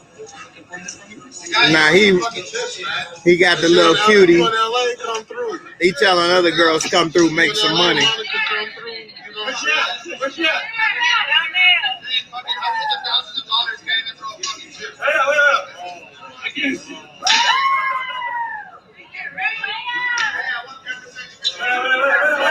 Hit me with chips.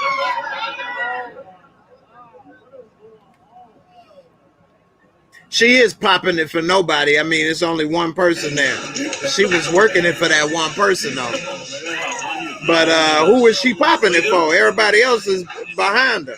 Monica, you should be here. You could make some money, girl. Stop playing. Monica, what you doing? You guys throw some fucking chips, man. If you in LA, come through. If you in LA, Monica, come through. You know what I'm saying? Where's she at? I mean, she not naked. She was really trying to shake them little cheeks. She didn't have much cheeks to shake, but she was really working hard to shake what her mama gave her. And I admire that. I'm not going to hate. Shake it, mama. Anyway. So, do you think this man should have been fired for this? I personally do not. Now, I don't know. Some people say Disney has a clause in the contract where, you know, you can only do certain things or say certain things.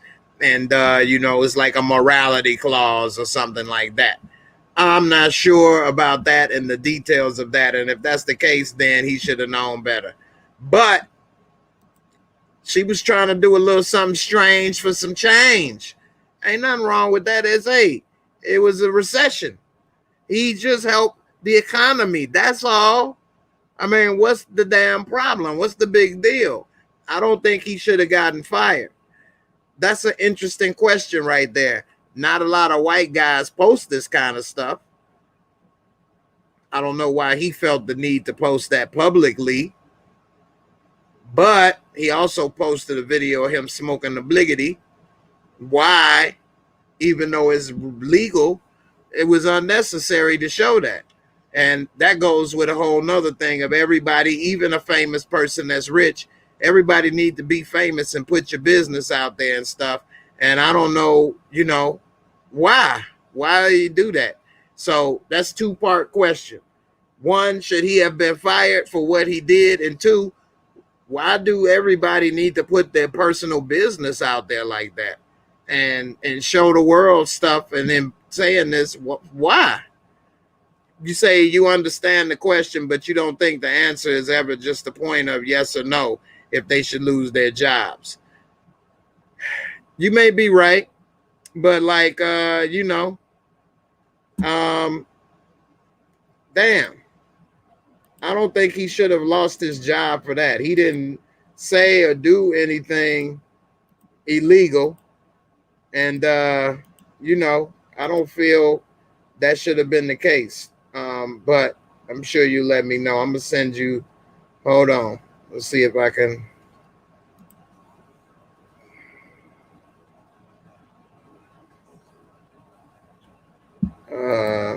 Pull this thing up right here.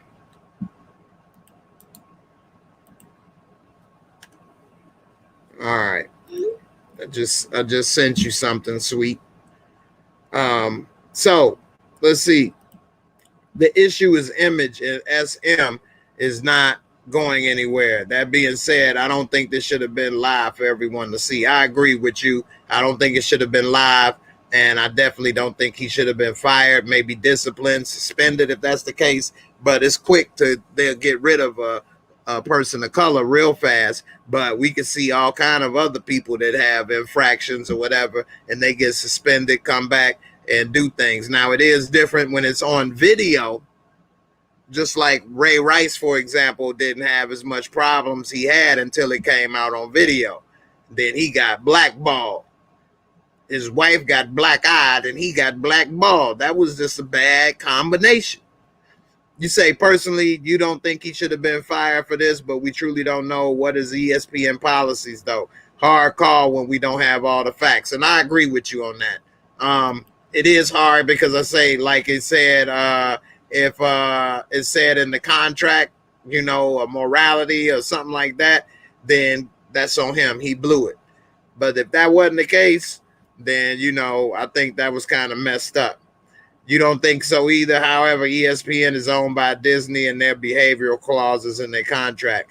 Okay, and I've heard that may be the case, but I don't know his personal details. And it is tripped out because Disney, if you all know, got a lot of stuff in there, like cartoons with the penis and stuff, and posters on the wall with a naked woman and stuff. A lot of subliminal stuff that a lot of people don't pick up on that Disney does. But then they come and bring the hammer on people for stuff like this. They don't want to be attached to that lifestyle. It's Disney. I know you're right. And that's why I think they should have at least suspended him or something. But I don't know. You say they do expect a certain image, these shows. I don't know why they putting on the act though. And I agree, Coco. That's a damn act.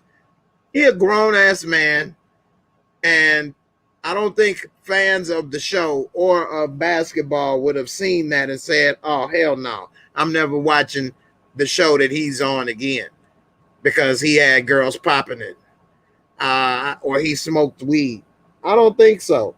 But again, if I wasn't gonna watch the show, I wasn't gonna watch the show. He didn't do anything that made me not want to watch the show. And yeah, people do be showing off, and I agree with you. And he was just doing a little stimulus plan. You know what I'm saying? It was the rump roast stimulus plan, and I thought it was working. What do I know? He might have wanted to get fired for whatever reason. He did post another video on Instagram where he laughed at what happened. And, in the end, this dude that made probably almost $200 million in NBA salary. So, I mean, it ain't like he needed that job. But at the same time, you need to, you ask for it.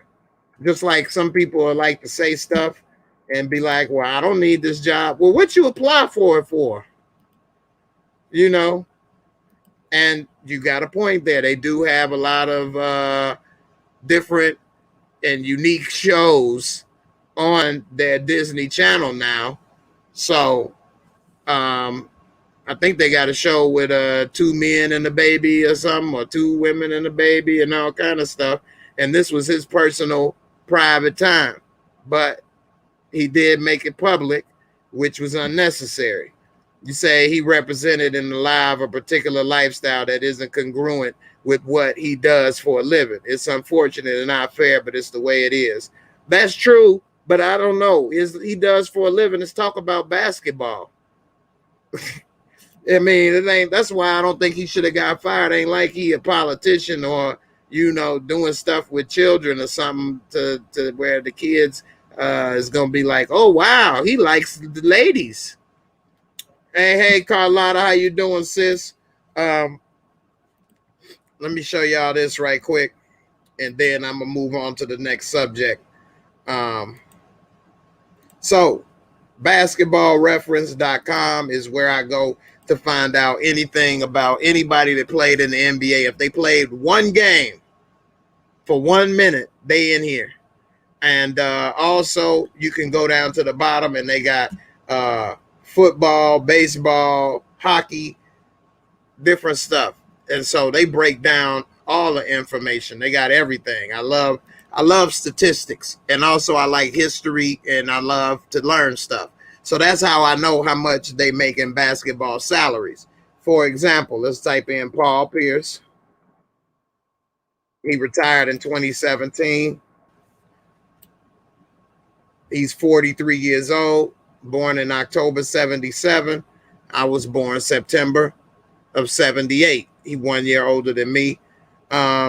He had a great career, 16, 19, 25, 26, 25, 23, 26, 25, 20, 20, 18, 18, 22. So he averaged about 20 points a game. He had a great career for the most part. He's going to go to the Hall of Fame. And anyway, we can scroll all the way down to salary. Now, this is All-Star games. He was an All-Star from the age of 24 to 34. When you go all the way down to salary, $198 million in salary. Like I said, this man has made $200 million. And that's not counting endorsements. Now, because of taxes, which roughly, because in the NBA and in sports, they have to pay taxes in every state that they play in. A lot of people don't know this. That's why they definitely need an accountant, because you got to file taxes in every state that you play in, because they get paid every game. They get a game check. So it's 82 games a year. They get 82 checks. So if he made $10 million, they divided that $10 million over 82 games. Nevertheless, it adds up normally to about 35 to 40% of your money. If you got a good accountant, 25 to 30% of your money in taxes. Then you got to pay 10% to your agent. So roughly you lose 40 to 50% of your money. So out of this 198, he took home 100 million. He took home 100 million in his career.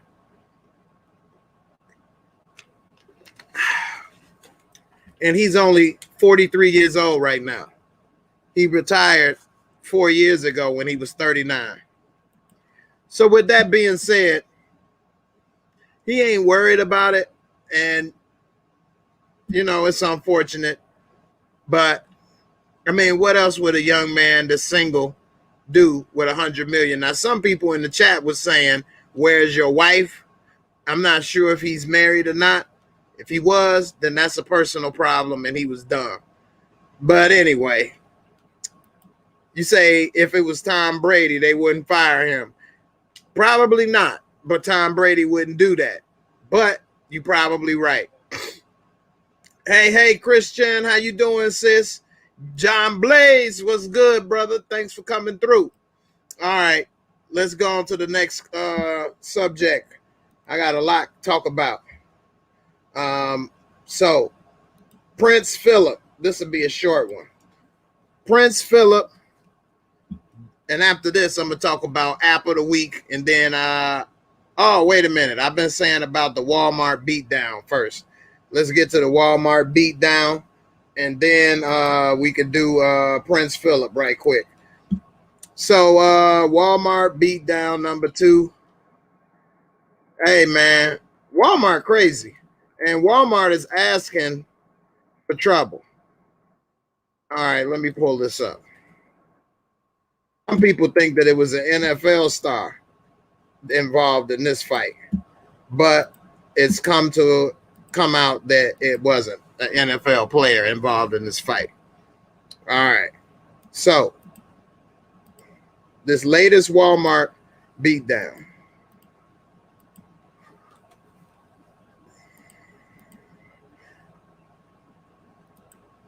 There we go. All right. Now this video is about the Walmart beatdown number 2 in just about 2 weeks. I mean, Walmart's starting to be a dangerous place, like every man for himself. And this dude is a big swole dude, scoliosis. He's sitting here woofing hard. But if you really from the streets and you really have been in fights, you know that a lot of these dudes, the bigger they are, the harder they fall, is true. I've been in fights with people bigger than me, and, you know, I had to regulate. All right.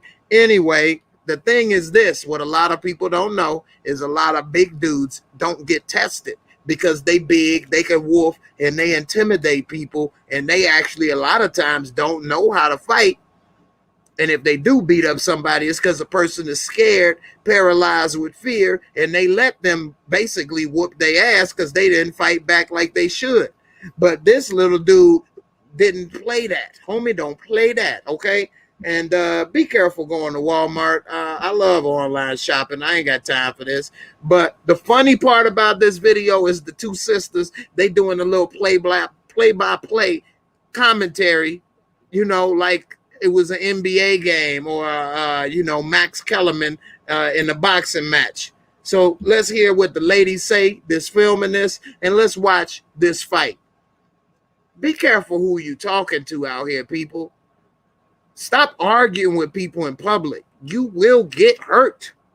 And Walmart needs to protect their ass because it's only a matter of time before they involved in a lawsuit. Somebody gonna get killed, badly injured, and they not doing anything. And like I spoke with last week with Slim, they gonna have a problem. So let's roll the videotape. I don't know what that problem is, but he looking like he got a motherfucking mouth. Can't do s***. He must not do s***. Who you think gonna win? I don't know. Black dude look a little gangster. This dude look a little swole though. Yeah. So he looks swole. He's been scrapping since but dude look like he finna pull out the blick. This dude look like he got hands. This dude look like he got hands out. Yeah. Look. Oh, that's swing. Oh yeah, that's swing. Oh, that's swing. This dude done got rocked, baby. Fire! Damn! This dude got whooped like Mike Tyson whooped Bruce Seldon and fell all over the place. Wasn't that Bruce Seldon? Who is that Mike Tyson beating? This dude fell over 3 different times. I mean, this big dude got his ass rocked. And Brother Trini, you are 100% right. The bigger you are, the slower you are. But if you get caught, you gonna feel it. But you have to get caught. And you just right, man. You said Jordan in the mountain in Game of Thrones. You right. So, you know, the mountain was a beast, but he got his ass whooped.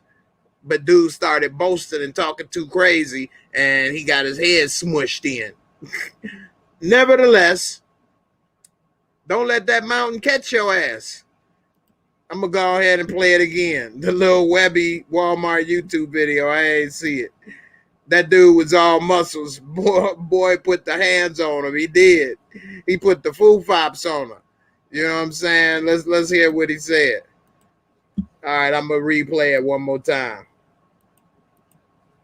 I don't know what that problem is, but he looking like he got a motherfucking mouth. Can't do s***. See, he talking about do something because he big with his muscle shirt. He thought walking over there, dude was going to back down and be scared. I don't know. Black dude look a little gangster. This dude look a little swole though. Exactly. He looked swole. Yeah, he had a hell of a weak chin.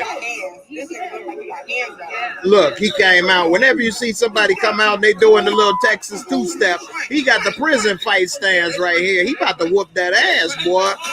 Look at that. He didn't put dude on sale. He didn't put dude on sale on the clearance rack. He didn't rock them from one clearance aisle to the next. Then got on top of him and was about to pummel him. When you getting your ass whooped and you know a woman got to save your ass, you got your ass whooped. Come on, baby. Stop. Don't do him like that, baby.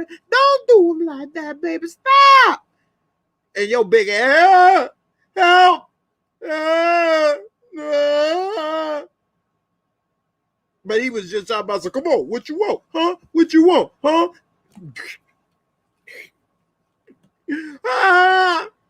Mama, your big ass up. Running up on him like you were swole, like you was gonna rock him. You got rocked. He knocked your ass on the damn checkout aisle. Self-checkout, bitch. Put him on sale like a bag of oranges, aka Tariq. Got Florida Gold in this piece, boy. So, you know, you got knocked the fuck out, man. Hey, man, you got knocked the fuck out, man. You got knocked the fuck out. And I did say fork. I did say fork, man. Hey, man, you got knocked the fuck out, man. Damn, man. Look here, man. It's Friday. You ain't got no job. And you got your ass whooped. Damn. Anyway. Little Mac versus Bald Bull. Boy, you ain't lying. Hey, it's pathetic, though, when your woman got to save your ass. And then what you gonna do when you start talking crazy to her? You want to talk crazy when you got your ass whooped in Walmart, fool. Don't be coming to me with that. You wasn't saying that when I had to save your ass, wasn't? What? Don't make me go back to Walmart and get that brother to come whoop your ass talking crazy to me. especially a black woman. She ain't gonna never respect you and forget you for that one. You better be kissing her ass. Don't start no arguments. Oh, you want to talk crazy to me? Oh, okay. You wasn't talking crazy when I had to save your ass in that checkout. You almost got checked out permanently, huh? Shut your ass up with that Negro. Cleaned up on aisle 9 and 10. He bagged his ass up. Clean up on aisle 9. We got a mess. Chocolate pudding spilled all over the place. Jay talking like he got ran up on. Ain't nobody ran up on me. Because I carries the strap, fool. You run up, you get done up. I'm too old to be fighting in the store and talking crazy and stuff to people and this and that. I ain't got time for that. I ain't got time for that, man. I ain't got time for that, man. Yeah, no, he can't tell her nothing. He need to shut his ass up. She had to save his ass. He was selling wolf tickets, exactly. Big bad wolf. He got his house blew the fork out. Blew the fork down with them wolf tickets. Yeah, he was shocked. He like, oh shit. Ain't nobody actually, took me up on it. Damn. You was supposed to back down. Hold up. Oh, wait a minute. Oh, wait. Time out. Time out. You wasn't supposed to fight back, bro. He won't get laid. Hey, he just got laid. Laid the fork out now 9. You just got laid as much as you gonna get for a few months there, baby. Don't try to hit me. You should have been trying to hit dude. Don't be trying to hit me from the back. You should have been trying to hit old boy from the front. You trying to hit this from the back. You can't hit this. You couldn't even hit old boy. And now you talking about you gonna beat it up. You can't beat up shit. I've seen it. You can't beat this up. You ain't getting no parts of the coochie. Okay? Somebody gonna sue. Yeah, I think so too. Oh man. If he tell his son, oh, I'm gonna have to give you a whooping. Oh, like old boy gave you in Walmart, daddy? Huh? That's what's gonna happen? Like old boy gave you in Walmart, daddy? He gonna cry. They go, I wasn't trying to fight. I was trying to tell him to chill. That was totally unnecessary.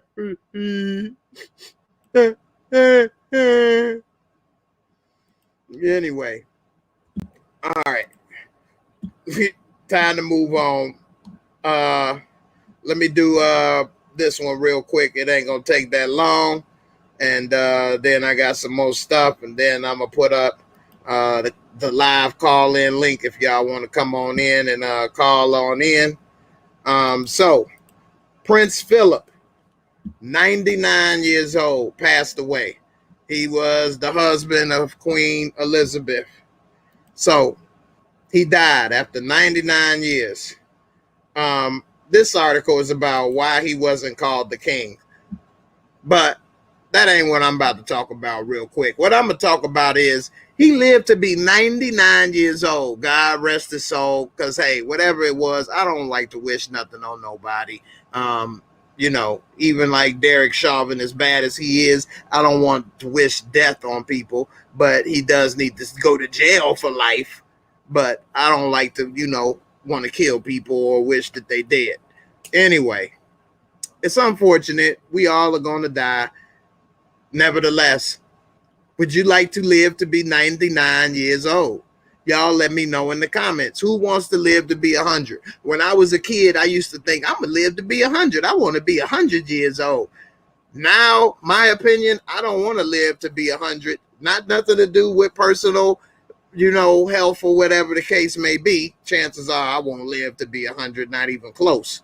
But say if I had perfect health and everything was going great, I would not want to live to be 99 or 100. Couple reasons: you lose all your friends and family members. You're going to see so many people die. The world does change a lot, and that is the one cool thing I would like to see, is how the world change. But the way you look when you get old, man, 99 years old, and you got the little chicken skin and the turkey neck, little gobble gobble, and all kind of crap going on. I don't know if I would like to live that long. Y'all let me know. Even if I was rich, your body and different things, and then your friends and everything, it's just not the same. Now, if you could, look this good and be 100, hey, you looking this good. I mean, what could you say? Nah, I'm joking. But anyway, let's see if they got a picture of what he looked like before he died. I mean, he looked like the Walking Dead. No cap. Like, look how he looked right here. They look like totally different people. As you get older, you look like a totally different person, man. This right here, he looked different than this. Let me see if they got another picture of him. Look at dude. His eyebrows is thicker than his head. His hair on his head. 99 years old. Y'all let me know in the comments. I'm about to get up in it. If you could at least look like this and be 100 and still have the body and stuff of this, at least, I might want it. But when you shriveled up and looking like you look, I know black don't crack, but it sure do sag. It sure do sag. And, look, that's Prince Charles. Where's Felipe? I don't see him right there. Where's another picture? They ain't got another picture. But dude is old. And even her, she's almost what? She's 90-something years old too, right? The queen. But y'all want to live to be 100? Y'all let me know. Even if you was rich or not, you want to be 100 years old? Me personally, I didn't want to be 100. But I would like to live in good health and spirits. My mom is 84 years old, and she still look good and still can do a lot and still snap on you and cuss you out. But very few people get to live that long in relatively good health. And then, she do have a couple issues that I worry about for moms. So I don't know. Let me get to the comments and let's see what do you all say. You said that's a good age though. 3 scores and 10 plus. I mean, it sounds good on paper, but yeah, the reason he wasn't king is because he was of royal blood, just not of English. I think he was Dutch or something, they said. And let's see what it say.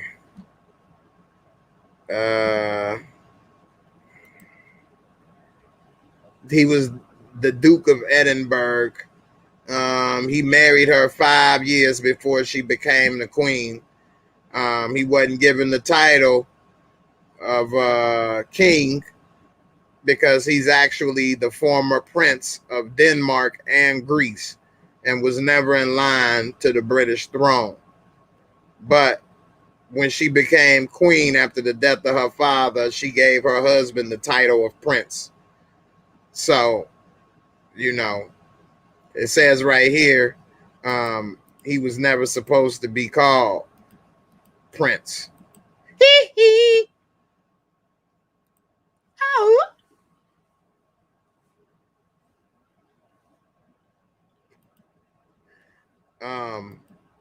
So anyway, that's if you all are interested in the royal family and the throne and all of that stuff. I'm not exactly interested in it. I do have one friend that's from the UK, and they really, really respect and love the queen and the royal family. So anyway, it is what it is. Exactly. About the royal family so much. They are, I don't know if they're the worst people, but I don't think they're the best either. You say, well, Trini, you say I'm vain. That what you worried about? Life is beautiful and to live. If I get to 250 like Moses, then give me that life, bruh. First of all, you must not have heard everything I said. I didn't say like just look good. I want to be in good health. I don't want to be looking horrible and all shriveled up. And I also said all your friends and family die. So it's not that I just want to look good. It's a total package thing. If I look good is one part, but if all my friends and family and children and everybody dies, I don't want to have to see that and suffer through all of that. That's horrible. I don't want to have to live and watch my son die and my mom and dad and every friend I know and all of this.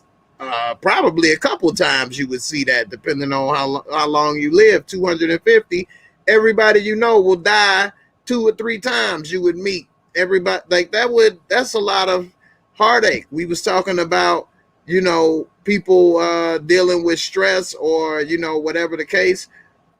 That's a lot. That would weigh heavy on you. At the time of Moses living that long, everybody lived long lives according to the Bible. So that's different. But if he was the only one living that long and he had to watch everybody keep dying and everybody he meet dying over and over, that would be horrible. So it's more than that. If everybody looked great and had a good, healthy life, then that's what's up. Distro, what's good, brother? How you doing? Appreciate you. Let's see. Let's see. Let me get to some more comments. You want to live however long it takes you to get fully committed to the Holy Spirit. That's what's up. I mean, however long it takes you. Some people can take, different amounts of time. It may not take 100 years. But, if that's how long it take you or how long you want to spend doing it, more power to you. I don't want to be laid up in the bed, having people have to wipe my booty, you know what I'm saying, and take care of me, because that's a nightmare. Then you become a prisoner in your own body. It's a lot of things that go into it. I would never want to be that. If I'm able to do a lot of stuff and live a healthy life and enjoy friends and family without having to watch them all die, then I'm down for it. But if I don't want to see my son die and wife and loved ones and parents and friends and family die, and I'll be just sitting here, old and shriveled up talking about I'm good, that's kind of selfish to me. And it's not what I would be interested in. All right, let me try to get to some more of these comments right quick. And also, when I get to this next one, I'm going to let you all come on in and chime in and let me know what you think. You see, the only thing they're famous for is royalty, not accomplishment of being good people. Hey, I know about the royal family. I just don't want to get sidetracked into that, because I got a whole list of other stuff I want to talk about. Falcon and the Winter Soldier, let's talk about that real quick, and then we can go on to something else. You say, yeah, you hear me, but no stress on you. I already knew the longer we live, more losses we going to face. I'm not saying I don't want to die, just that if so God said it, I accept it.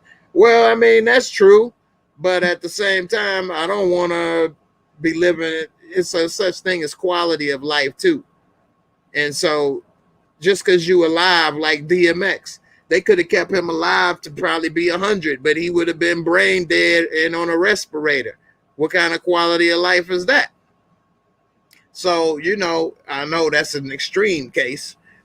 I know you don't want to be a vegetable for 100 years, but I'm just saying, just a quality of life thing as well. If I was able to do stuff, take care of myself, still move around, and then also not see a lot of that, then that's fine. Well, we're not talking about God's plan. We're talking about what would you want to do. I didn't say if God makes you live to 99, would you want to accept it? That's a whole different story. I just said if you could live to 100, would you accept it? You didn't took it to a whole deeper level of God's plan, this, that, and the other. I wasn't going that deep. This is a surface level question. I mean, if whatever's God plan, you don't have a choice regardless, whether you want to accept it or not. So, that's different. Yeah, that's where the confusion comes. You putting in something that I didn't talk about. You adding in different levels to the conversation, and you thinking a little too deep. So anyway, yeah, the first time I heard his songs was in '98 when he came out, and the first song I really listened to was that Damien, Snake, the rat, the cat, the dog. How you gonna see him when you're living in the fog? I was like, okay, he ain't too bad. He want to be like Tupac, but I'm gonna give him a chance. Coco, you would like to live forever if I could have a quality life, care for myself, and be happy. I'll take longevity. I agree with you.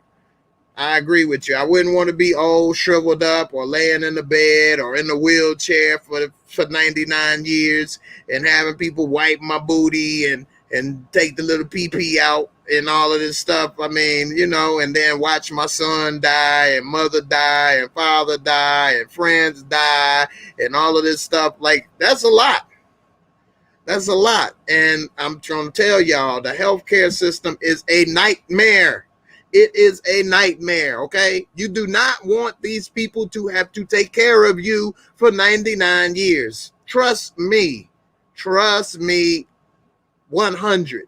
It's a nightmare, okay? You do not want that. They're the laziest people, don't want to do nothing. They'll leave your ass sitting there and piss and poop and say, well, you didn't say nothing. All kind of stuff, man. I mean, oh no. You do not want that. So anyway, stop being greedy. Hey, for real. All right, Trini, we ain't talking about God's plan, man. You taking it to a whole nother thing. That's why you getting confused, man. You trying to make it into something that wasn't. So, it's all good. Yeah, whatever God plan is, you have no choice. I agree. Sometimes and that's depending on how you look at things. Everybody doesn't see it that way. I know God does maybe have a plan for all of us or different things, but then according to the Bible, that means that we wouldn't have free will. That means that you're not responsible for your choices you make if you believe God has your life planned out. Then that means that you're not responsible for your actions because God planned it already. So, you're just a walking zombie, which I don't believe. I believe that we do have free will and that we are responsible for our actions and our choices. Things happen, just like God can probably intervene or help or send a messenger, so can his adversary. So that's where the free will and the free choice comes in. You have to make certain choices. You can live to 99, but you got to choose to eat right, do this, do that. And then who's to say you still won't get cancer or something? It's people that never smoked, never did drugs, and end up dying of cancer. So, a lot of things happen that's out of your control. And I wouldn't say it's all God's plan because that means that nobody is personally responsible for the actions that they make in this world, which I don't agree with. I agree that we have free will and we have choices to make. Everybody that's sitting here watching right now, you had other choices that you could have made. You chose to watch this and participate and do whatever. If you choose to say something or not say something, that was your choice. God didn't plan for you to say this or that. I don't like to think that some of the things that happened to me in life was done on purpose.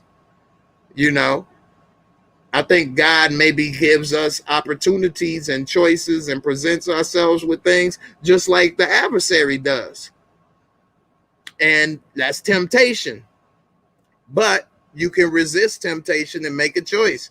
Just like Jesus was tempted, according to the Bible, was tempted on the mountaintop by the adversary and said, if you just, worship me, you can have all of this. And he chose not to. If he didn't have a choice, then why would he ask him? He had a choice. So anyway,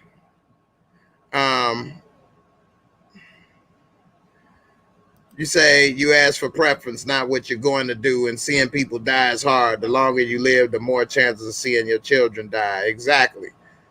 That's true. And yeah, without your brain, you have nothing. You can have your body wrecked, totally wrecked, and it would suck. But look at Stephen Hawking. His body was wrecked, but his brain he was still one of the sharpest minds on earth, according to, you know, whoever says people are smart. So, anyway, it is what it is. You need the brain, but without the body and all you have is the brain, quality life does go down. So they do go hand in hand. But if DMX was able to not walk again or do this or that, but he still had his brain, he could still talk, rap, do all kind of stuff. But without the brain, it's a wrap. And I ain't talking about his new single. Ba-doom, boom. You say free will and spirit to choose between good versus not good. I mean, yeah. I mean, it's a lot, man. We got free will and we got responsibility for our actions. And so, it's up to us to figure out how and what we do with our life and our choices. And so, I believe it is a plan, a grand plan, maybe, in life for the world. And maybe we have certain gifts given to us. But, I think we are responsible for our choices. And I agree. God doesn't want you to commit suicide. So if you commit suicide, that's just one example. That's not God's plan. That would be the adversary's plan to have that happen. And he still can't make you do it. It's about influence. Just like a lot of people don't believe in the Bible or read the Bible or believe this or that. That's not God's plan. I mean, anyway, yeah, nursing homes are crazy, for real. And that's the adversary at work, too. You can't have one without the other, So they both are at work. They both have a plan, but it's up to you to decide what you do. So all God wants us to live like ants. Satan say, who in the world want to live in a controlled world like that? Well, that's the do as thou wilt type of thinking. But as far as I know, this world is very controlled. We got a lot of laws and restrictions and different things to live by already. So I don't see the difference. People act as if, God's laws and things is so much and so heavy. How many laws is in your city? How many restrictions and laws does the government try to make and create? I mean, we live in a world with a lot of laws and restrictions and control already. So I don't see how it's any different than today. I think that's just the adversary at work to turn people away, to make you think it's too difficult or too much to do and follow God's plan. And hey, it's more fun to do this and do that. But it's a lot of laws and restrictions and different things that you need to follow and do either way it go. You say they turned me into if loving the Lord is wrong, I don't want to be right. Let me get a amen. Pastor Cavassier is ready to let you know today. If loving the Lord is what you want to do, I'm here for you. Amen.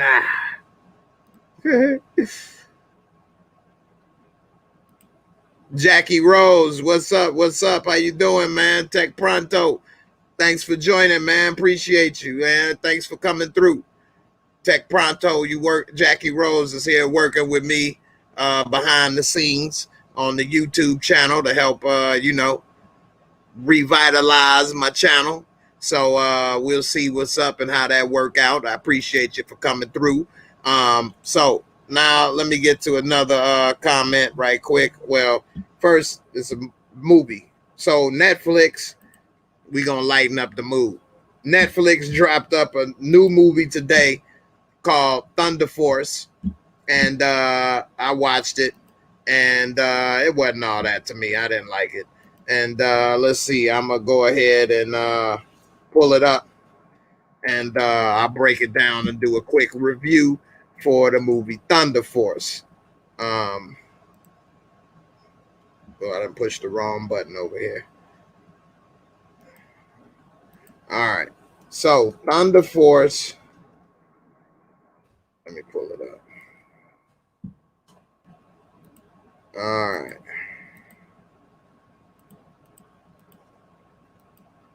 All right. So Thunder Force is. Wait a minute. There we go. Wait a minute. Nope.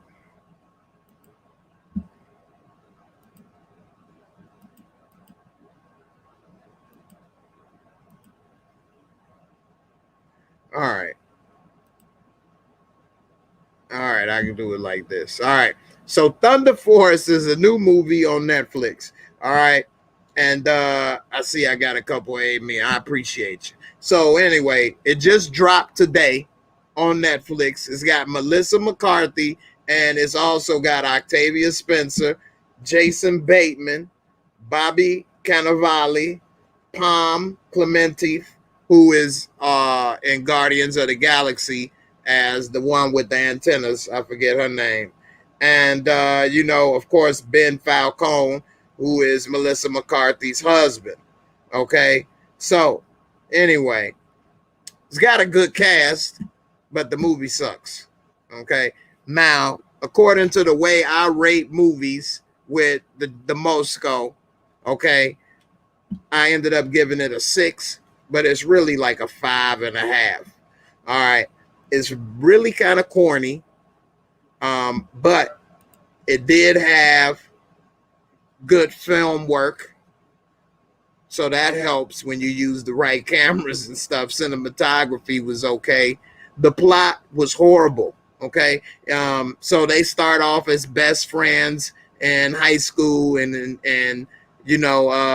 Octavia Spencer's character was getting bullied, and Melissa McCarthy stands up for her, and they become good friends. Octavia Spencer was always like a little child genius. Now, the difference is, so this is like a world where superheroes exist, and so the bad superheroes, they killed Octavia Spencer's parents in the beginning of the movie. And one thing I do like is it's based in Chicago. I love watching movies in Chicago. It always gives me nostalgia. But it ain't enough to help the movie get a better rating and a better Mosco. So her parents are killed in the beginning. She's a little child genius. They grow up together, best friends. I thought they was going to have a relationship together, but they didn't. Even the grandmother thought that they was going to get married at one point, but they don't. They like wieners. Nevertheless, we see that they have a little falling out in their teenage years and separate. So later in the movie, when they're grown, we see Octavia Spencer then started a company. She's a genius, this, that, and the other. So Melissa McCarthy's character goes to meet her, and she's a klutz, and this, that, and the other. She works a little regular job as a forklift driver or whatever the case. And so nevertheless, she goes to visit Octavia Spencer. While they leave to do something, they tell her don't touch anything, and of course she does. Sits in the chair and gets like these needles poked in her jaws, and we come to find out that she's been injected with some super strength serum. Now, Octavia Spencer says it took her 5 years to develop it. She was developing superpowers so that she would be able to fight against the bad superheroes. So because Melissa McCarthy character accidentally took the super strength, all she was left with was the other part of the powers, which made her invisible. Now, Melissa McCarthy got to keep getting injected in her face, different stuff. It's kind of funny a little bit. It gave me a little, but Octavia Spencer's character only has to take a pill. So, nevertheless, they are now a tag team without really trying to be. But anyway, now they a tag team. They trying to fight evil. Jason Bateman's character is a character with lobster claw arms. He said he was swimming with his girlfriend in some radioactive pool or something they didn't know, and a lobster pinched his pee-pee. The lobster pinched his pee-pee, and he became Lobster Boy. And it is something funny when Melissa McCarthy and him go on a date. She starts to like him, and she loves Old Bay seasoning. She want to put Old Bay seasoning on him and butter. Yeah, it's corny. It gave me a anyway. It is a funny scene when they try to get in a Lamborghini, because they got a Lamborghini as their little good guy superhero car, and neither one of their little chunky selves can get into it, and they're a little older. But it again gave me a and that's it. Anyway, it's a little twist. It's a guy running for mayor, turn out to be, and I'm not giving away nothing, because they'll tell this ain't revealed at the end. But the guy running for mayor turns out to be a bad guy in disguise, and they end up backing the other person, and the other person win, and then the different stuff happened, and Melissa McCarthy meets Octavia Spencer's daughter, who's a genius as well. They talk about playing Fortnite and stuff. It's all right. It's not the best. I damn sure wouldn't want to pay for this. And if you bored and you really enjoy these two ladies' movies, you may like this. It's not their best work, though. They both have done much better movies, and they have both been much funnier and have done better projects. This is one of my lowest rated movies I've rated in a long time, and deservedly so, because it ain't that good. So Thunder Force on Netflix, I give it a 6. I'm damn near would give it 2 thumbs down, but it does have good cinematography, good costumes and things of that, but the script is horrible. I mean, terrible. It's just terrible. So I don't know if you all want to watch that. But yeah, Lannister, I appreciate you for coming through, and all the support through the years. And yeah, I was underwhelmed as well. It wasn't that good. And yeah, she is funny, but her movies have fell off. I agree with you, Coco. She's not like she used to be. So with that being said, if you want, I would pass on this.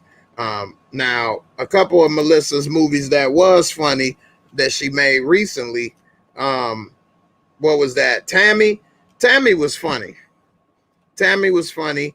I Spy or Spy wasn't that good. 50 Cent was in it. They had a little relationship. Bridesmaids was definitely funny. She stole the show in that movie, and that's what actually kind of made her a star, is Bridesmaids. The Heat with Sandra Bullock was okay. It wasn't too bad. It was all right, The Heat.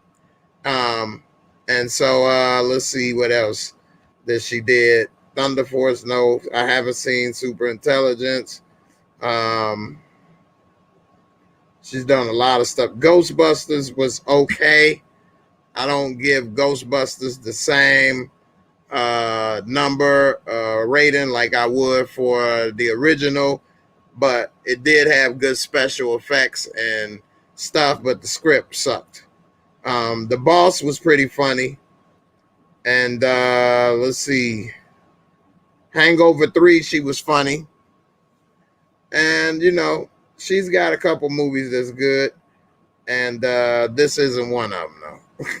So anyway, let's move on to the next. And of course, Octavia Spencer has had a great career, but she does a lot more serious roles. Now, Ma was really good. If you haven't seen Ma, check it out.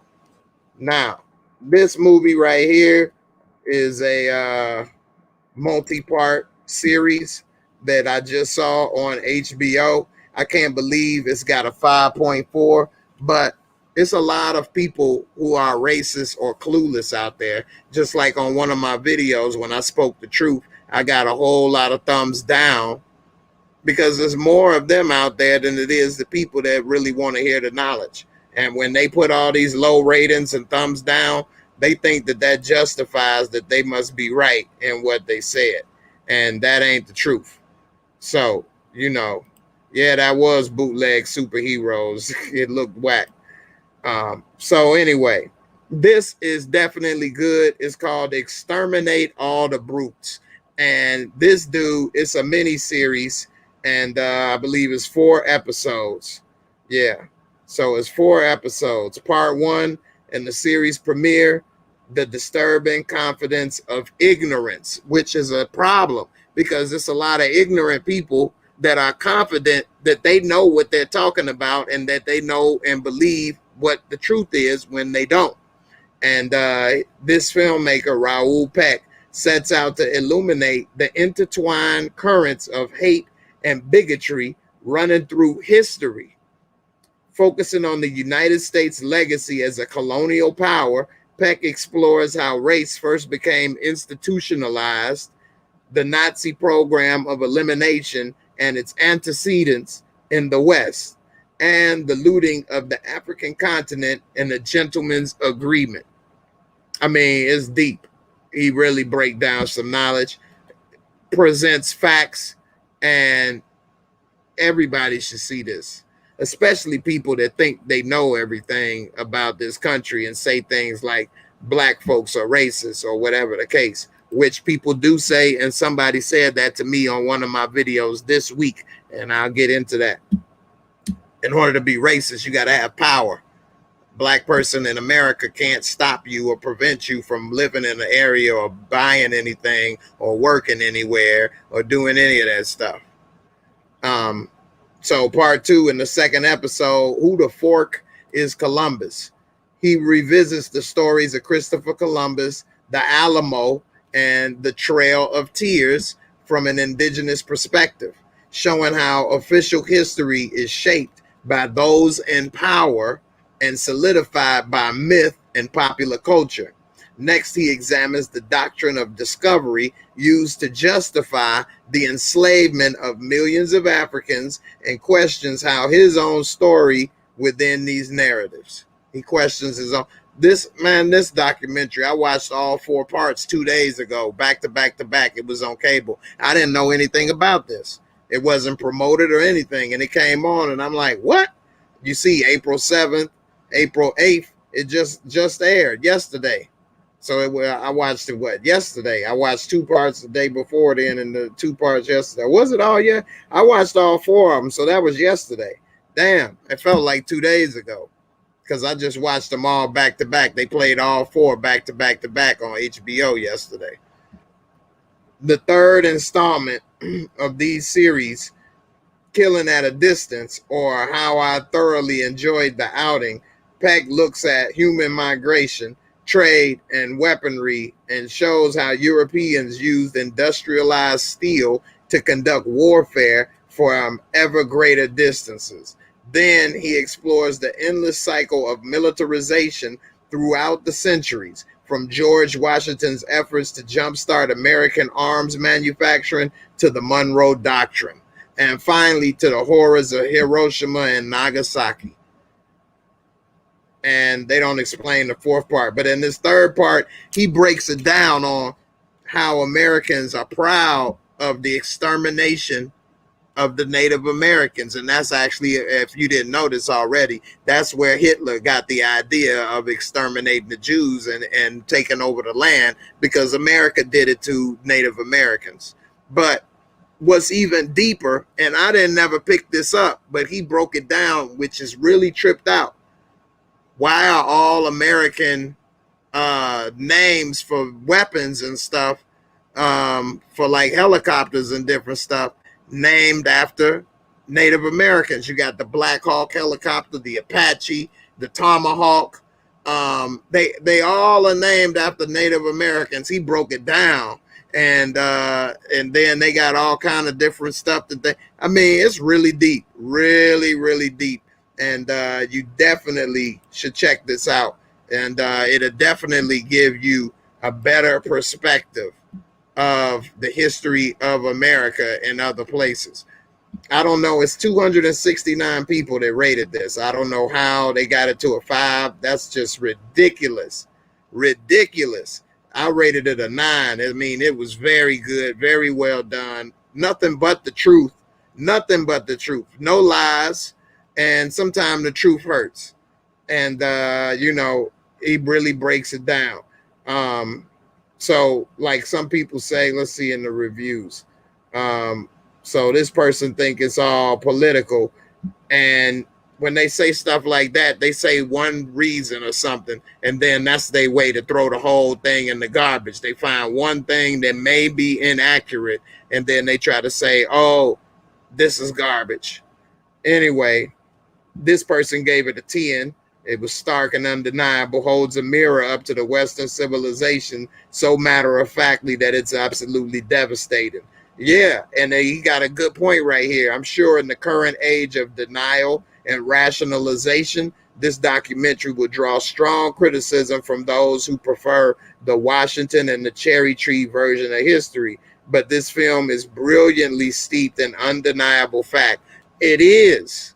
It really is. Like, did you know that George Washington was rich, right? One of the richest men in America. But part of the way that he was able to secure that wealth is that you can get a mortgage.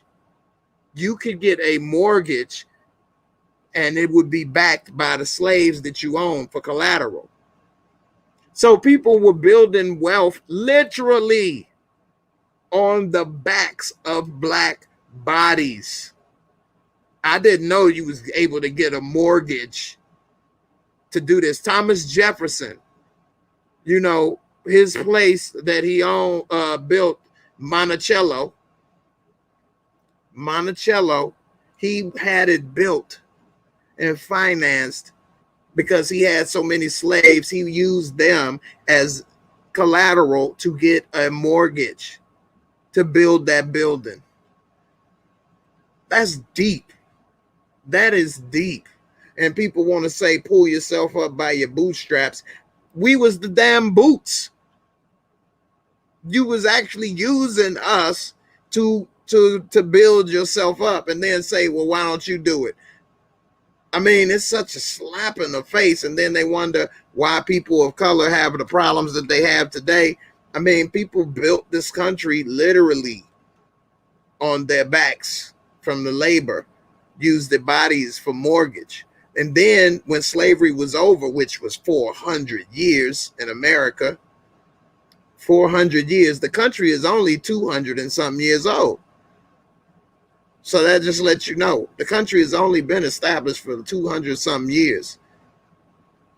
You know what I'm saying? Then after it was over, Reconstruction never got to do what it was supposed to do because Lincoln was killed, and Jim Crow. Jim Crow was almost, 100 years? I mean, all that stuff just ended in 1968. Is people still alive walking today that couldn't live in certain places, couldn't drink from certain water fountains? And then when it ended and people was able to move into neighborhoods that they once couldn't live in, no matter if they had the education or could afford it, white flight occurred and people left those neighborhoods and the property value went down. Schools closed, business closed. I mean, it's crazy. Yeah. Yes, Hitler and America's bad influence. That is true. Very, very true. And we can actually even Google that and do that. And you're right. This is something that was done time and time again across the world. France, he talks about this globally too. Y'all got to watch this. Y'all got to watch this. This is deep. I wish everybody could watch it, especially people that think they know the truth and think they know why things is the way that they are, and they really have no clue. I'm going to go ahead and put this up. I've been talking my ass off up in here, boy. I be talking, don't I? I got to get a little preaching. Let me have a little sip of gin.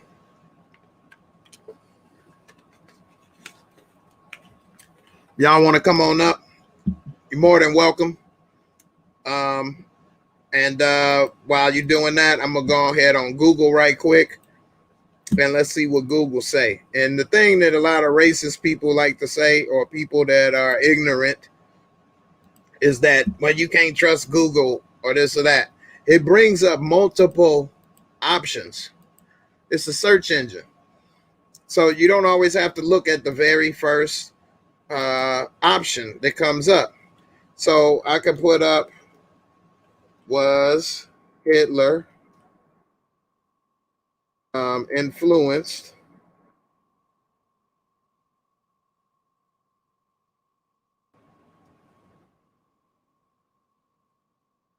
wait a minute.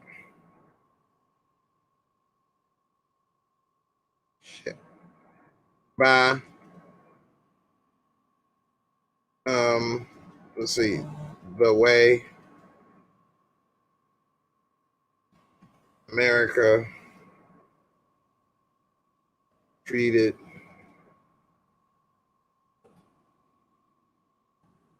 Native Americans.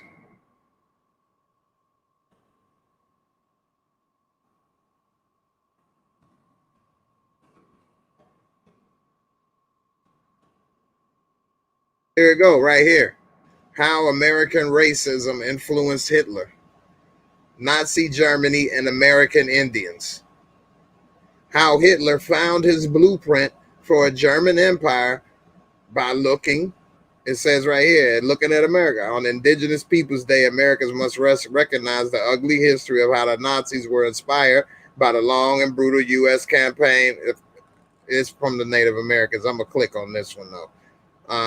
U.S. treatment of Indians inspired Hitler's hunger policies, starving them out, stealing the land, manifest destiny. It's our destiny to own all of this. It's not your destiny. So since it's our destiny, it's time for your ass to move. How American fascism inspired the Holocaust. Because what Americans did to Native Americans, and he breaks this down in the video of all the different tribes and nations of Native America that was spread, Native Americans that was spread out over the United States, and how Andrew Jackson, all these different people just wiped them out, took the land, moved them, the Seminoles in Florida, the Blackhawks, all kind of stuff. A lot of the names, Chicago was a Native American name. It was Chikugu. All of these names and stuff, he don't say that in the video, but being from Chicago and, loving the history of Chicago, I know, what it is. The first settler of Chicago was a black Frenchman, Jean Baptiste, DuSable. And his settlement was right downtown Chicago. Right downtown Chicago is where he settled. But he was able to settle there because African Americans were able to deal with Native Americans in a peaceful way. So, America taught them racism laws. You can go on and on. Whichever one, you see they got pages. We can go down to page 10. Let's see what it's talking about on page 10. They're talking about prejudice in Canada, revisiting film, Gandhi. Okay, 3 wars, African American better remaking. So by page 10, it's changing into another subject. But anyway, let's go right here, right quick. Is this the first page? No. Let me go back. Damn. Now I got to go all the way back to the first page. This the first page. All right. The women who love it. This ain't the first page, is it? No, this page 6. Okay. All right. I'll do this. He found the blueprint. And he ain't talking about Jay Zizzle. And you know, a lot of people don't know this, don't want to hear this, don't want to believe it. But the truth is the truth, man. And a lot of people think they know stuff and say stuff, but they don't understand how deep stuff is. And you know, it was by looking to American West on Indigenous People Day. Americans recognized the ugly history. The Nazis were inspired by the long and brutal U.S. campaign against Native Americans. And it says that they continue to struggle for justice. You know, Washington football team. Yeah, I mean, how many sports team, baseball, because those are all 100 years ago, baseball, football, the Indians, the Braves, the Redskins. I mean, you can go on and on. It's a lot of, you know, Native American names because they are proud that they kicked their ass and conquered them. And so, you know, it's a lot, man. It's deep. So you say, you know, y'all can check this out, Google it. I ain't gonna spend too much time on it. But yeah, it's the truth. And it don't take much time to research. Everybody got a damn phone. Type a few things in it other than making pictures and looking at Facebook or looking at videos and Instagram. You know, every now and then type up some info and read a little something, and you'd be surprised when you go down that rabbit hole. It's a lot of deep stuff out there. And, you know, some people don't want to research, but the best thing that can be done is that they keep you from knowing what to research, keep you from knowing that you need to know this stuff and this stuff happened. Then you will never know that you missed this research or that you needed to research it. And that's the trick. That was the trick right there.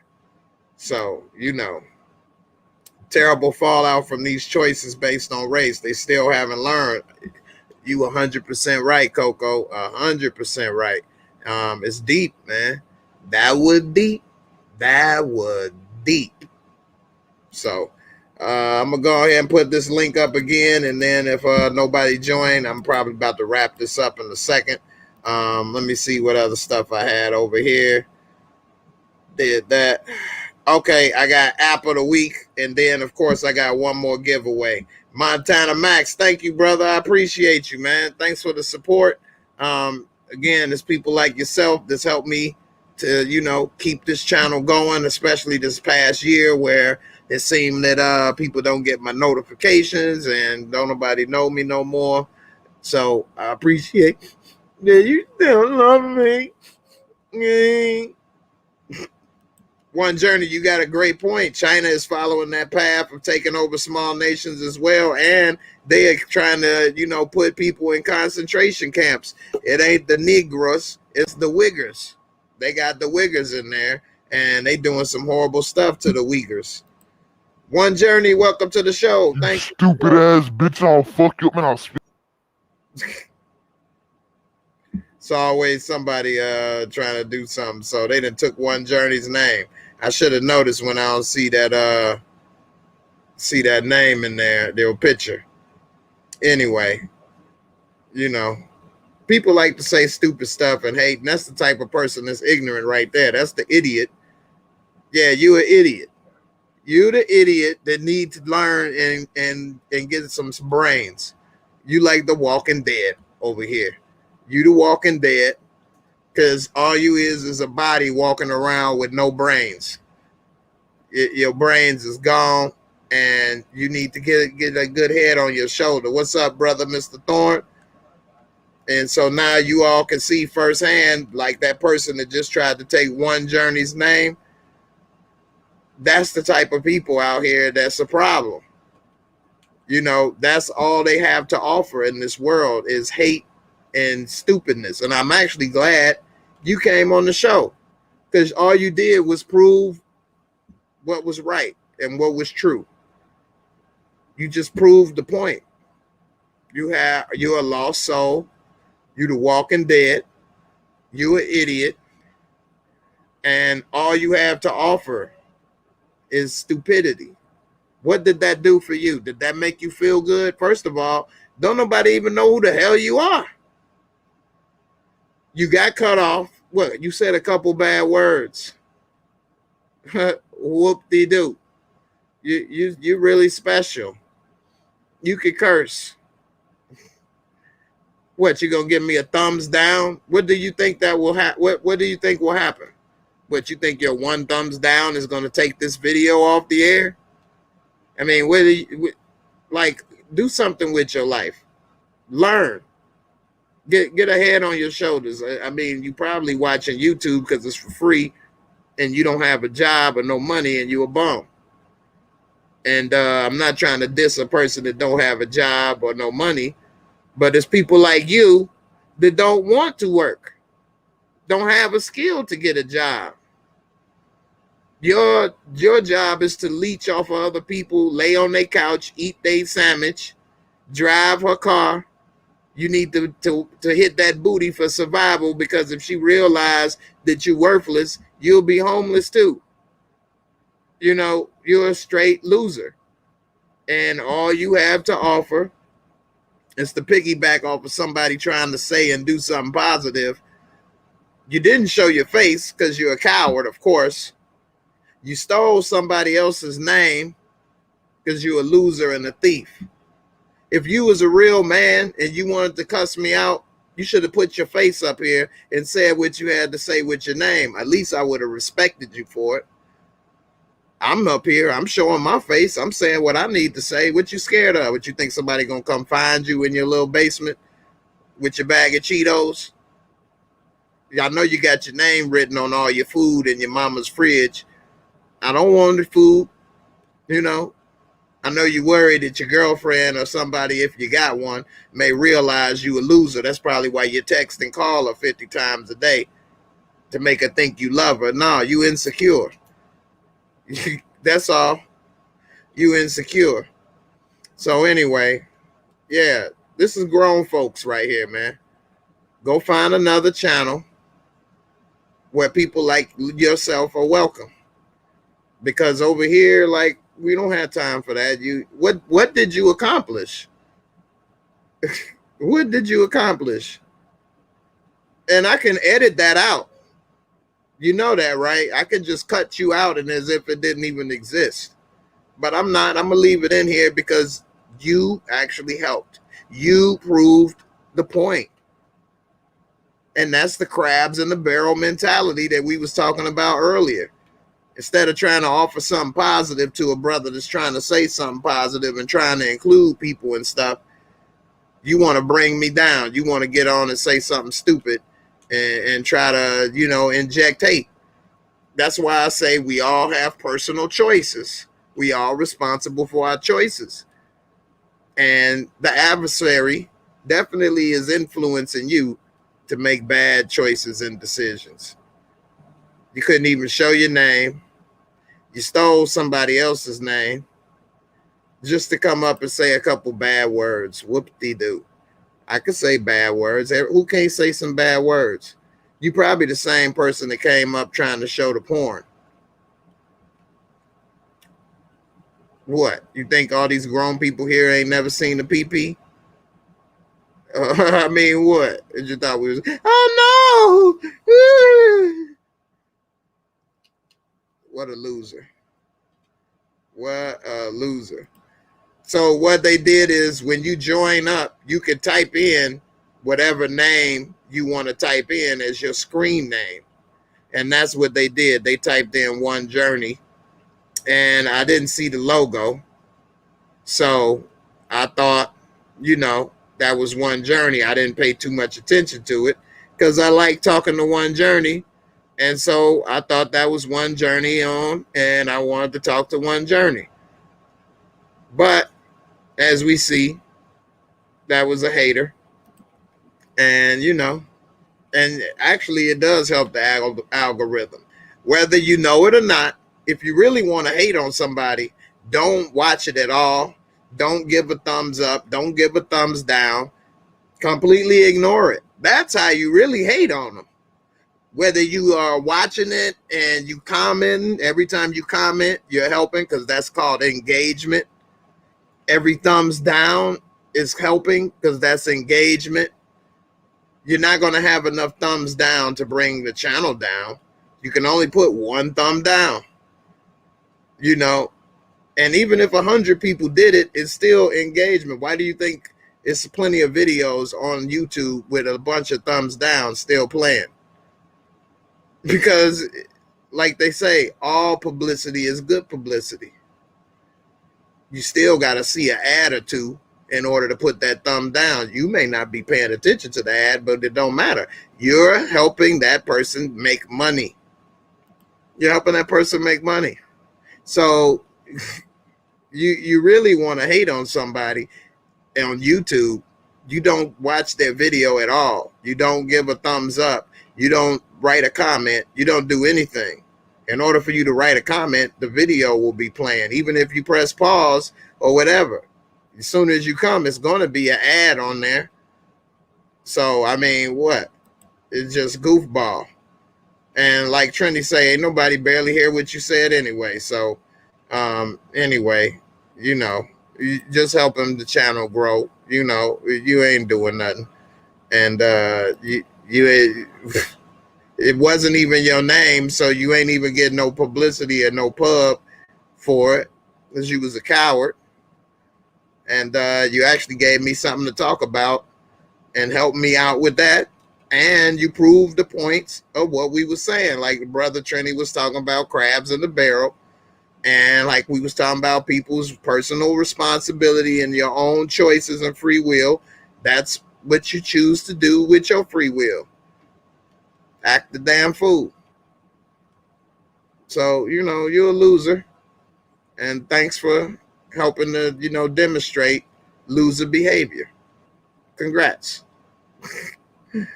Anyway, yeah, if you really want to hurt the brand, don't click on it at all. Don't engage. Don't watch it.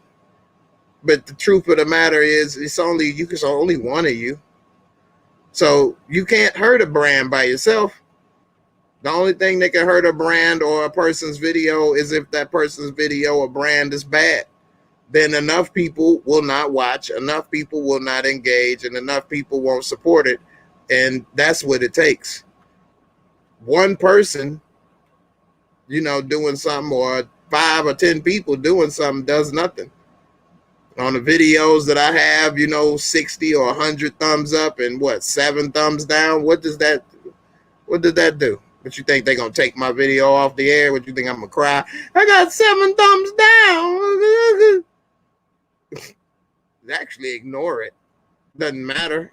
What you think, somebody going to lose money, or are they going to, there's nothing going to happen. Exactly. You damn fool. Anyway, let me go ahead to this app of the week, and then I'm going to do this last $10 giveaway, and we'll see how it go. So, app of the week. If you don't have a bank account, or you're looking for a bank account for your kids, then this is for you. It's called CHIME. So I will tell you how it works. Let me pull this up, and you all will see. Hold on. All right, that didn't work. Let me go on back.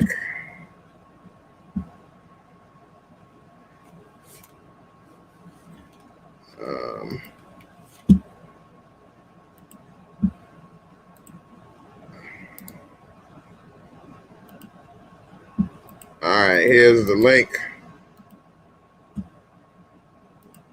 Hey, Max, I appreciate it, man. It's a lot of stuff out there people don't know, and they try to keep stuff down. Don't want people to know, so that, you know, they can look like they are not what they are. But the truth is, you can't hide it. Eventually, the truth will come to light. So I put the link right there for Chime. If you don't have a bank account, you can get this, and you can get some free money when you click on this link.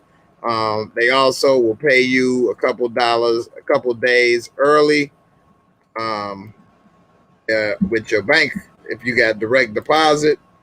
Let me go ahead to their website, and you all will be able to do it. And then also I want to talk about this fan comment, because it's somebody similar to him that left some retarded comments. I actually don't want to say retarded because it's giving retarded people a bad name. Because they don't know no better and they don't have a choice. So if you choose to act like them and do something to that effect, and you do have sense, supposedly, then you got a big problem. Anyway, with Chime, you can get free overdraft. So when you overdraft, which a lot of people sometimes do on accident or on purpose, like my bank, Chase Bank, they're going to charge me like $35 or $33 for every overdraft. You can overdraft, but they give you 24 hours to fix it. But them 24 hours is up, they charging you like $33, $35. I don't know exactly because I don't overdraft. I try not to spend what I don't have. But anyway, they will help you up to $100 without any fees. So if you in a pinch and you need to spend a little more money than you actually got for gas or whatever, you could do that and you could pay it back without getting more fees. You could get paid up to 2 days early with your direct deposit. So if you get paid on Fridays, you can get paid on Wednesday or Thursday. Hey, sometimes people need that extra day or two. I remember when I was younger, I needed a little extra day or two every now and then. And then you can build your credit history with no interest or annual fee with their credit builder system. So anyway, they got a lot of a lot of features. You can get paid early. Of course, it's online banking, but they do send you a card, which I do have a card over here with Chime. Actually, I gave it to my son oh no, I didn't. Here it go right here. So here's my Chime right here. So I'm not only the president, I'm also a client. It's green, so that's why it's doing that, because of the green screen. Anyway, with Chime, you can get all that stuff. I gave you the link. And yes, they don't give you 50% interest rate. That would be dope.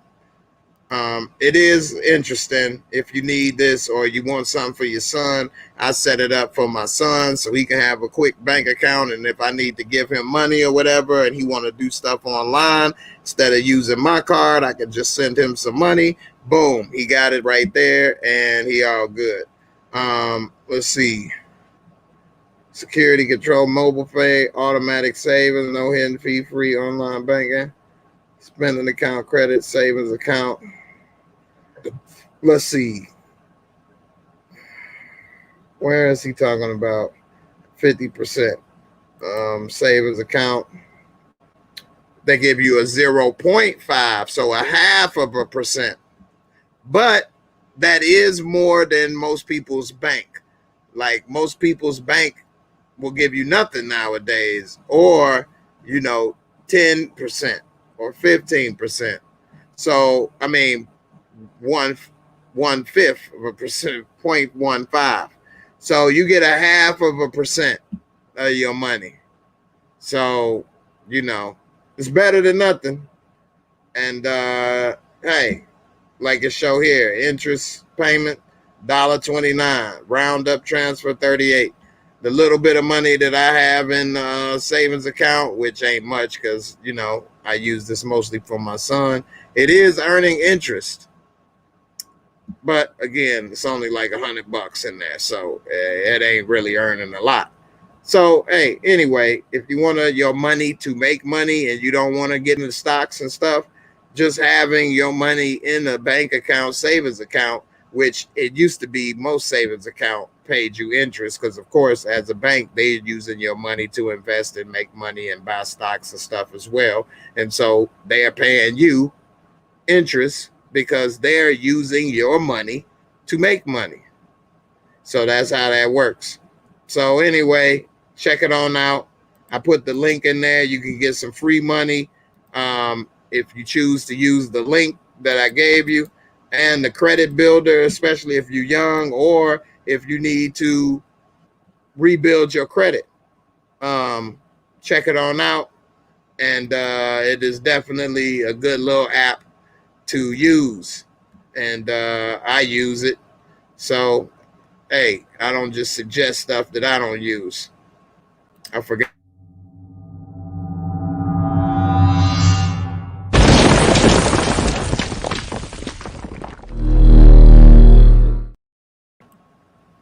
So there you go.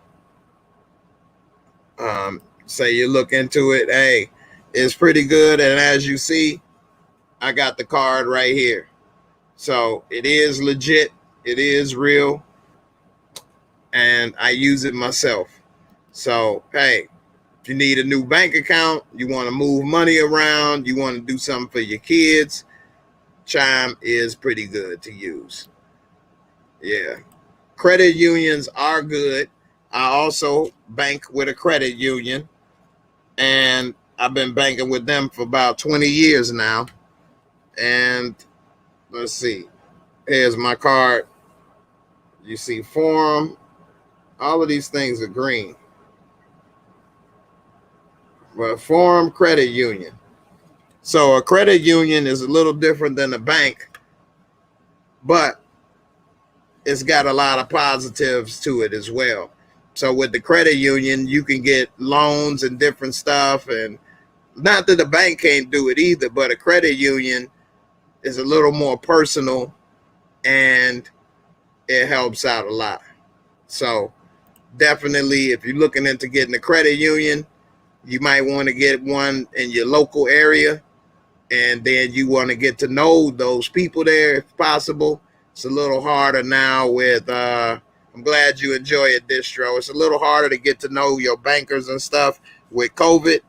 But when things get back to normal, hopefully one day, it's good to get a personal relationship with your credit union or bank manager, because then they can actually help you with credit or loans or anything that you need, references. And if you put down on references for a home or a mortgage, a bank manager, that's a good reference. So keep that in mind and definitely check it out. You forgot to put the dot. It's all good, man. You good. Check it on out. You can get some money. Fetch. I have Fetch. I have the Fetch app as well. So one reason I started to do the app of the week is I got over 300 apps on my phone. My phone is like a computer. I bought the like 500 gig model of my phone. And as you see, it's a lot. I put everything in different categories. Some people go crazy because I got a million red bubbles on my phone that I don't even give a damn about. I get to it when I get to it. But the Fetch app I do use, that's for when you go grocery shopping. And as you see, I got it in the food section. And there's Fetch Rewards. And if you scan your receipts, also Receipt Hog is another one. Fetch and Receipt Hog. All you have to do when you go to the store is just scan your receipts, and they give you money back and points, and you can get free food.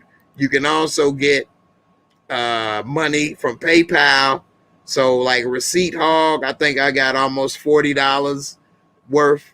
And all you do is just scan the receipts from stores you already go to. You don't have to buy anything. I'm going to talk about those next week because I didn't have the pictures and stuff to show y'all. But that's another one. And, definitely the Fetch app is good. Yeah, I got a lot of apps on my phone. A lot. So, and they all probably need an update too. Let's see. Say right here on the App Store, right here at the bottom. Look how many I need an update with.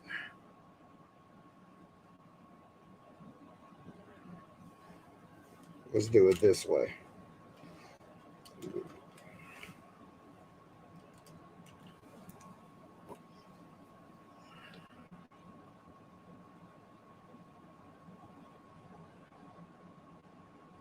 Anyway, 323.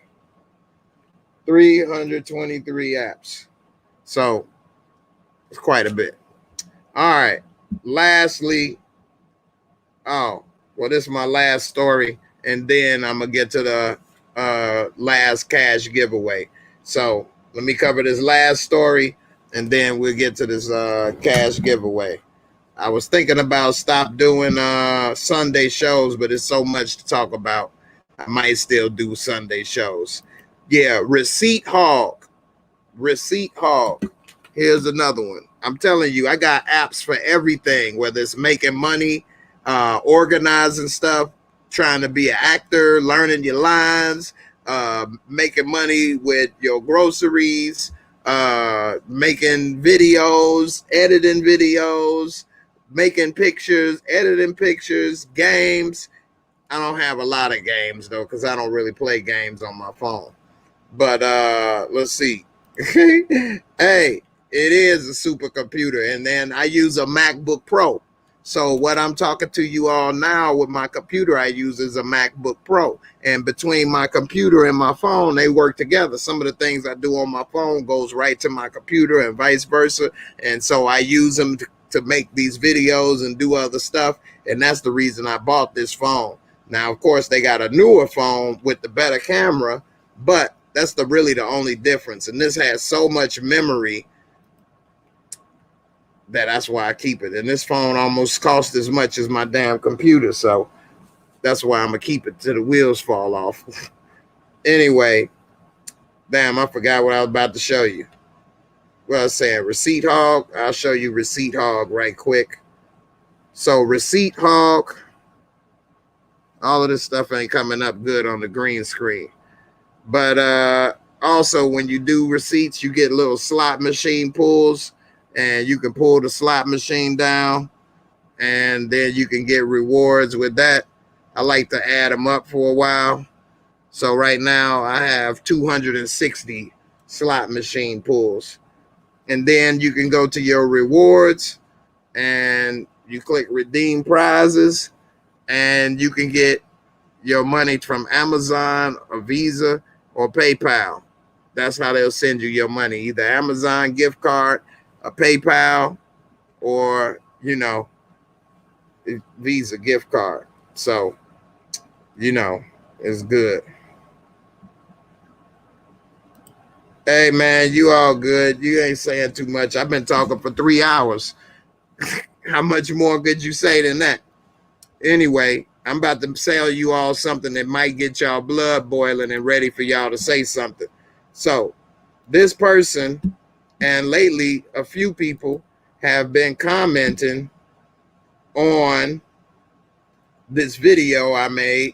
And here, I'm going to put the link in the description box in case you all want to look for yourself, because there's going to be a lot of comments, and I'm not going to cover all of them. So this video is me talking about the Officer Tatum. Okay. And I said, first of all, I made this video last year. When did I make this? August of last year. I got 111 thumbs up, 270 thumbs down. The video's still up.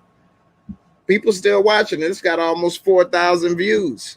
So, that's another example of, even though they trying to bombard me with thumbs down because they don't like that I'm telling the truth about what he's saying,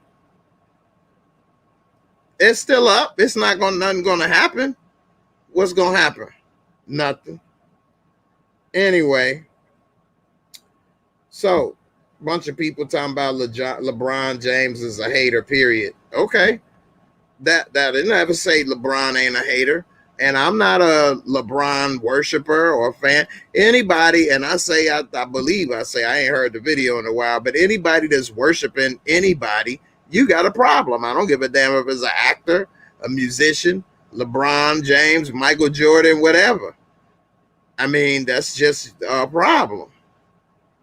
So I never said, LeBron is this or that. I think I said that he coming at LeBron at a wrong way because LeBron is trying to do stuff with the school, the I Promise situation, giving scholarships. I mean, you come at him like he a piece of dirt when dude is trying to do something more than other people. But if you listen to athletes and what they say and then you follow them, you got a problem. If you listen to only me and you don't do your own research and check on stuff, you got the same problem. And that go for anybody. That go for me. I didn't just watch that video about Exterminate All the Brutes and took his word for it. Some of that stuff I researched, and looked it up. So, that's the thing. But let's see. Let me go to newest comments.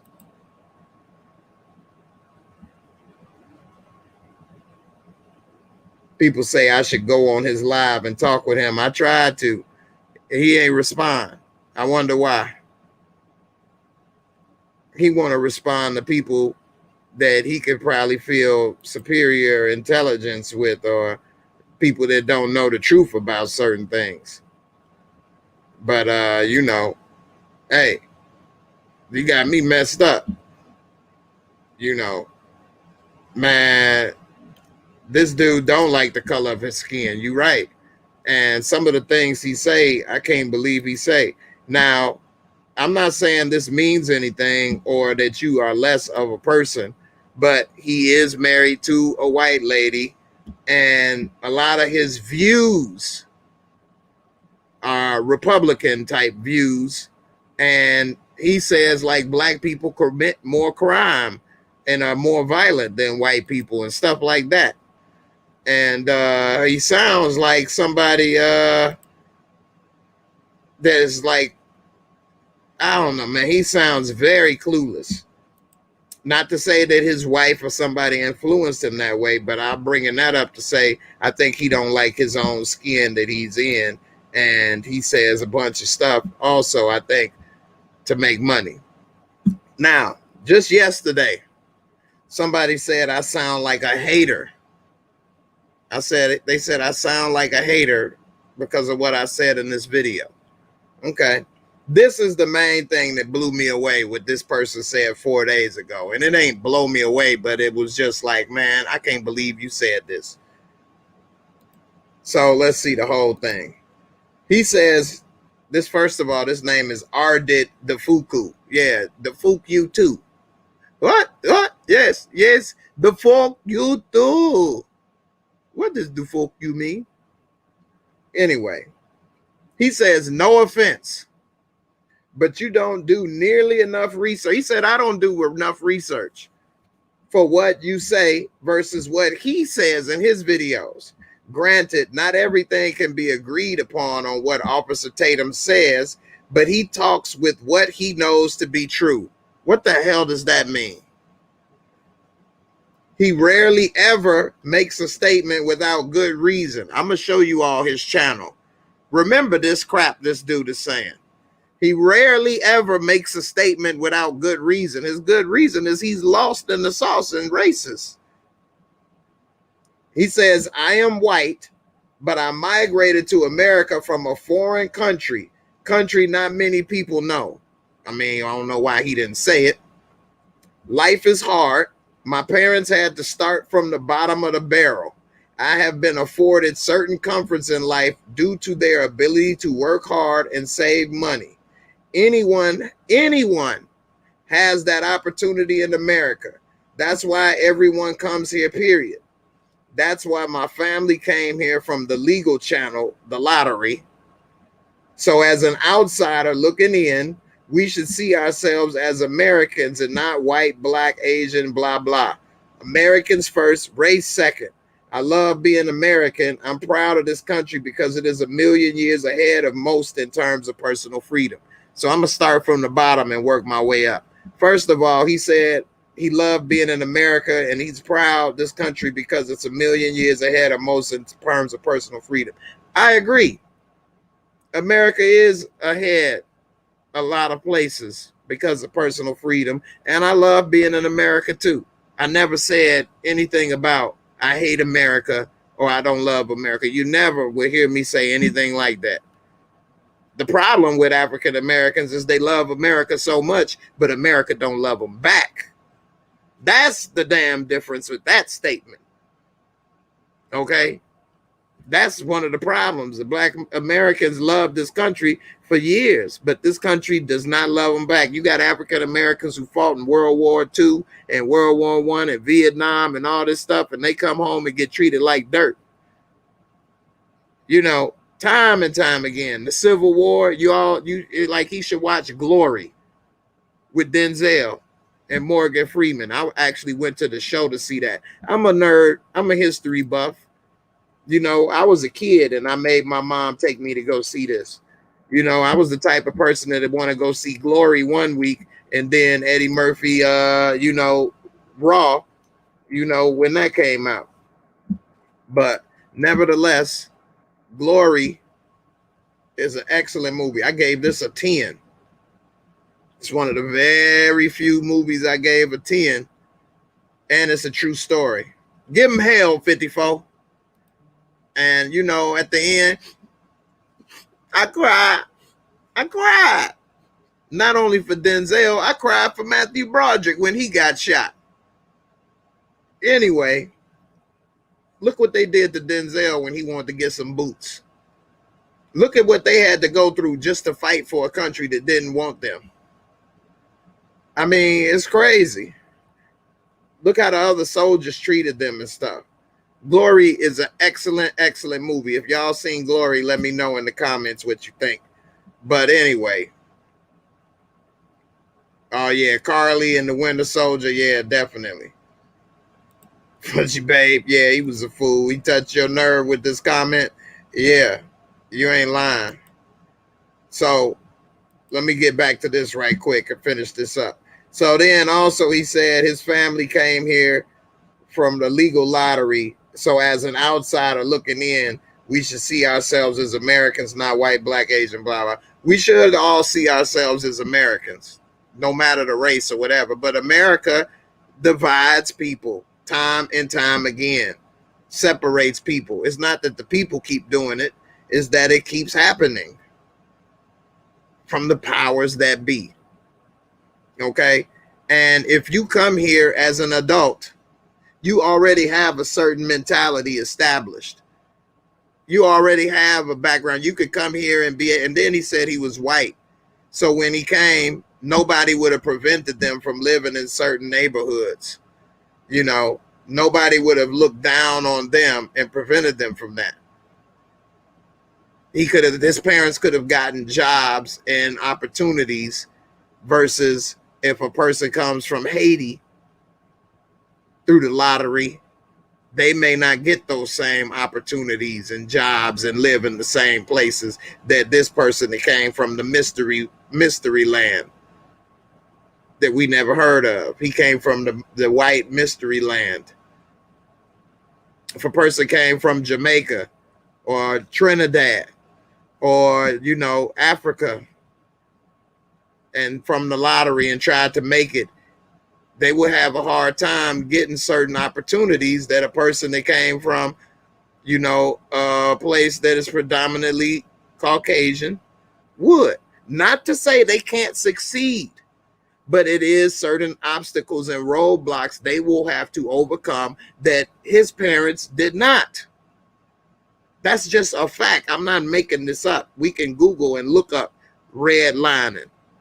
We can look up affirmative action. Why would we need affirmative action if it wasn't people preventing people of color from getting certain jobs? It wouldn't be needed. My mom actually worked for affirmative action department for the state of Illinois building. For the state of Illinois, rather, I should say. She would tell me stories about different things that she would have to go through and what different things people would try to pull in order to say they're a minority so they can get state and government contracts for their business, which were worth hundreds of thousands and millions of dollars. Those contracts build wealth. So if you have a African-American owned construction company, you will be stuck getting small jobs, and it would be harder for you to grow your business where you can get one job from the state of Illinois worth 5, 10, 20 million dollars. But they won't offer that because you aren't one of them. You ain't a good old boy. You ain't in the in crowd. You never could get in the in crowd because of the color of your skin. So you won't be able to get these contracts, which means your business will never be as big or as successful as the others. That's why they need affirmative action, so that they can have the same opportunities and stuff. And even with affirmative action, she would tell me it'd be people who were white or Italian, and they would say their great-great-grandmother was African-American, therefore we African-American, let us get this contract. Yes, this is somebody who actually worked there and would tell me this stuff. I remember. I used to go to her office. I remember I seen who worked in the buildings with these jobs. I've seen some of this stuff. She would, so I know firsthand. Okay. And then also he says he rarely makes a statement without good reason. What the hell does that mean? You can make a statement with a good reason and still be wrong. What the hell does that mean? That don't mean nothing. That don't mean a damn thing. And it ain't about agreeing upon stuff. It ain't about agreeing upon anything. Affirmative action is real. It don't matter if you agree with it or not. Redlining is real. It don't matter if you agree with it or not. It was real. White flight actually happened. It don't matter if you agree upon it or not. Who gives a damn what you agree upon? It happened. It's real. History and reality does not need an agreement. It's not a agree to disagree. It don't matter what you want to believe or not. It's true. It's true. So who gives a damn what you agree upon or don't believe or whatever? That don't have nothing to do with the facts. Period. Period. Paul R. Williams. I love architecture. At one time I wanted to be an architect, and I still would love to be an architect, and I think about going to school to be an architect still. Paul R. Williams was the first legendary black architect in America. His mama named him Paul R. for R. Revere, but he ended up being an orphan at a young age. This man was an amazing architect. His homes and buildings in California were built for the stars, the rich and famous. He became rich, and he had enough money to live in Beverly Hills, but he could not. And this is in California, not the South. He could not live there because he was African American.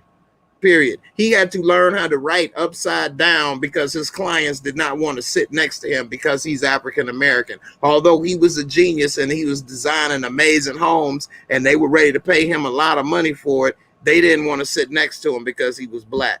He couldn't even live in these neighborhoods where he was building these homes, no matter how much money he had, because he was African American. I mean, like, people don't look up this stuff. He's the first black architect in America, well known. And he died in 1980. 1980! But they want to act like all this stuff happened so long ago and people is holding a grudge and, black folks need to get over it. These people are still alive, man. People just died. I was alive in 1980. I mean, what?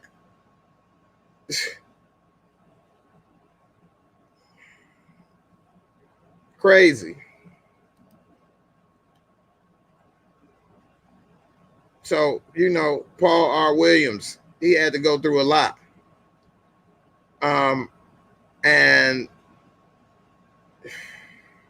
it has nothing to do with the fact he built homes for Lucille Ball, Desi Arnall. Bill Cosby lived in one of his homes and bought it. All kind of people. In his 5-decade career, he designed thousands of buildings. was active in political social organizations. He frequently donated his time and skills to projects he believed furthered the health and welfare of young people. In 1957, he was the first African American elected a fellow of the American Institutes of Architects, the first African American that was accepted into the American Institute of Architects, which is the Architect Guild. I mean, like, his homes are amazing. If I go back here and show you some of his homes that he built, I mean, these homes are legendary. You know, American Institute of Architects, they recognize all his stuff now. All his homes are multi-million dollars. And his homes built the way they are, like a lot of the stuff that he has and built are standard in homes today.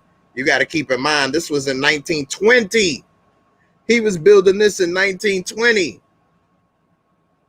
1920. That was 100 years ago he made this house. This house is dope today.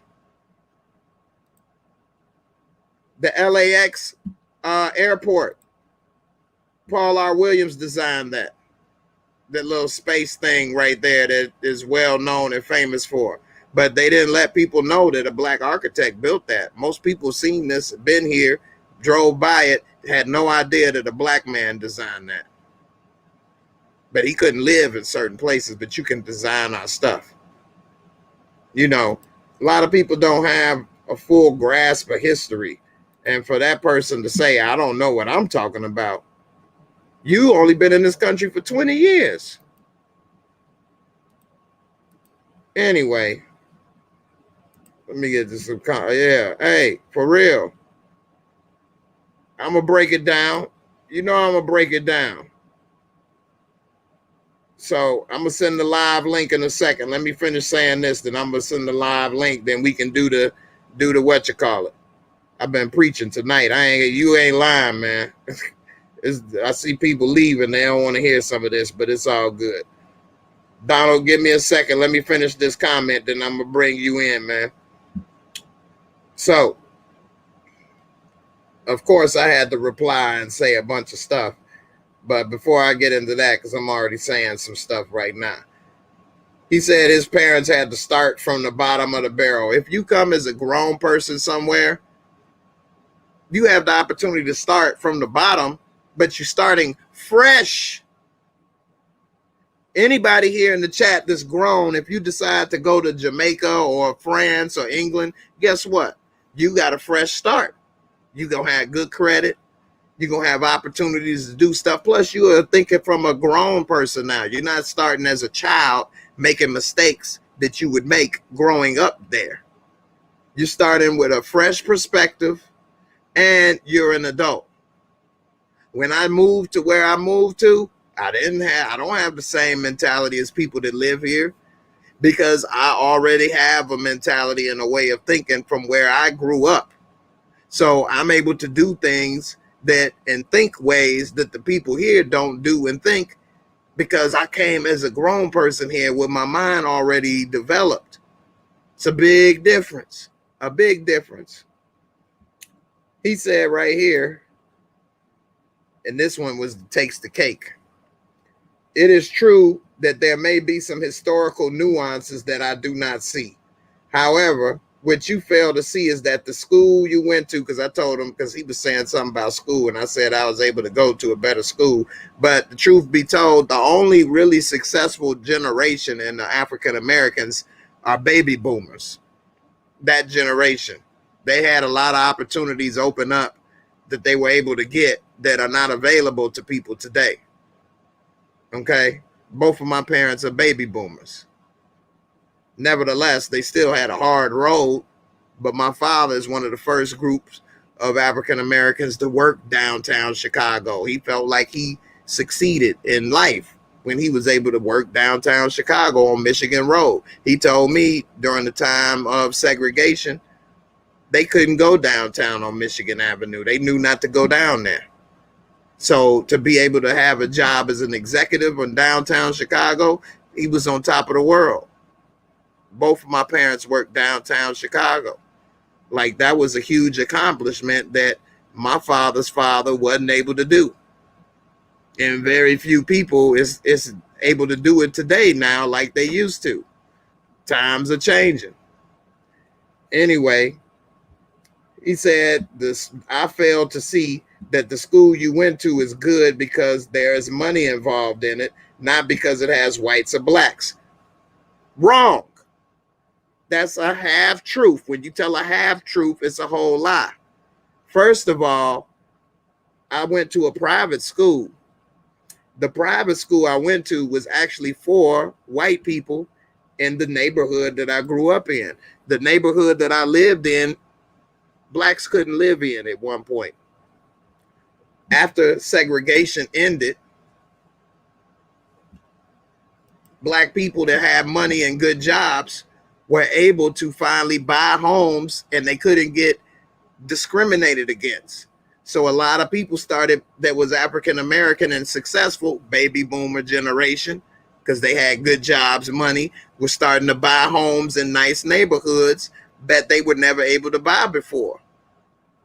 My parents bought home on the southeast side of Chicago, near the lake. There used to be a country club over there. It used to be all kind of nice businesses and stuff. The school I went to was a private school. It used to be all white at one point. It used to be a girls' school. Then it became co-ed. It was all white. It was private. You had to pay a tuition. We used to go on great trips and stuff. But by the time I went there, it was starting to go downhill to the point that when I got in 8th grade, it was only 12 people in my 8th grade graduation class. It was 12 people. That's it, 12. And that was the last big 8th grade class, because 3 years later, they didn't even have an 8th grade class. It wasn't even any more students. And today, the school is closed and it's been actually demolished. It's a parking lot. And what happened was white flight. So when black people were able to move into these places, white people decided they're going to leave. And once they left, then property value went down because they decided to sell for whatever they could to get away from living with black people.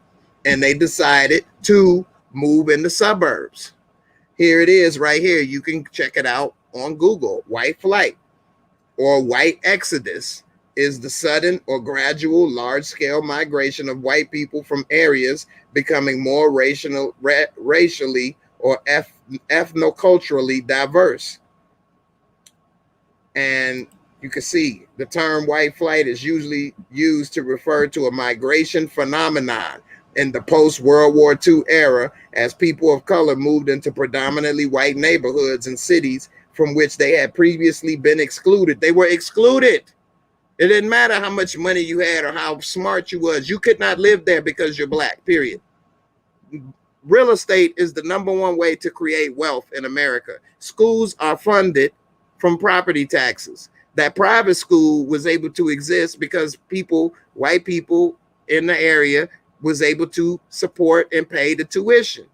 By the time more African Americans moved in there, and then property went down, which means that people with less income started moving in the areas, then the value of homes go down, because if you know anything about real estate, your home value is comparable to the neighborhood and what was last sold, the last few homes sold in that neighborhood. So if the homes keep getting sold for less and less, then your value will go down, which means that your property taxes will go down. But that means that it will be less funding for public schools. That means that the people that live there have less money and they're not able to afford to send their kids to private school. So the whole community changed, you see? And so all of these people took their money and went to the suburbs. And that's why suburban schools in the suburbs are so big and have all the things they have, because then they made these property, the homes, more valuable.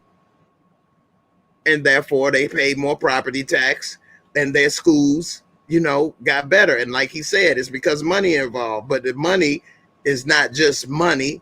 It's about property taxes. And then the people that left, they made the property go down.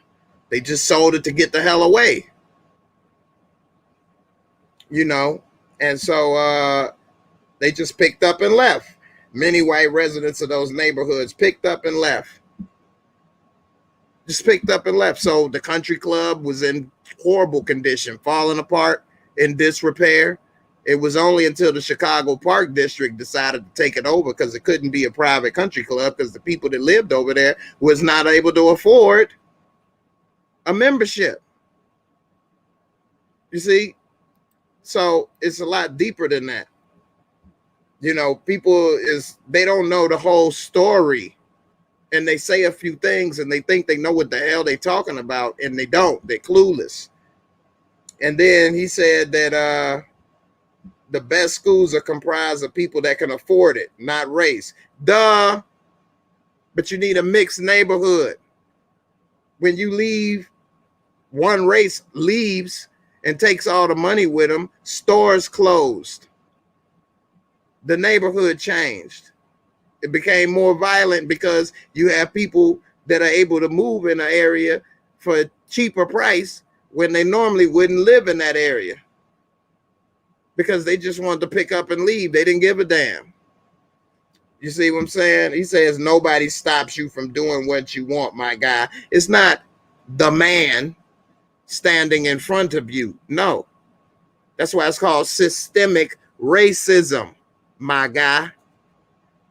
It's not about the man standing in front of you, stopping you, literally like they used to with Jim Crow, where you had to use a separate water fountain or you had to go to the back door of establishments. They don't do it that way now. It's all systemic racism, and they have little things and laws and little catch-22s that end up, you know, providing the same problem, getting the same result.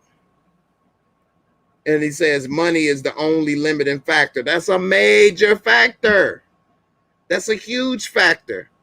If you take the money out of anything, that's why inner city schools are not as good as suburban schools. Suburban schools have all kind of programs, swimming pools, track team, this, that team, you know, go to this college, all kind of stuff. Inner city schools barely have new books. They don't have no swimming pools, rarely. You know, barely have anything to motivate you or interest you into wanting to do something with your life. You know, he said race issues in America are really just economic issues that are being overinflated by a few to appear racist. Race issues are economic in America, that's true, but it's done by the powers that be on purpose.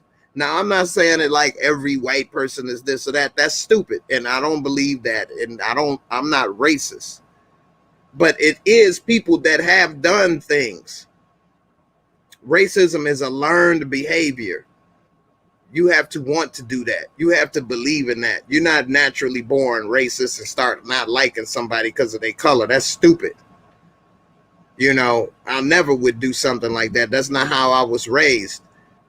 You know, I don't hate on anybody or discriminate or any of that stuff. I have people that I socialize with and to be friends with of any kind of race, color, or creed. I would never hold something against somebody just because of the color of their skin. That is idiotic.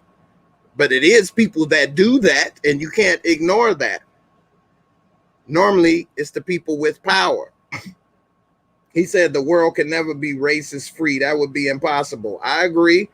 But that don't mean you shouldn't give up.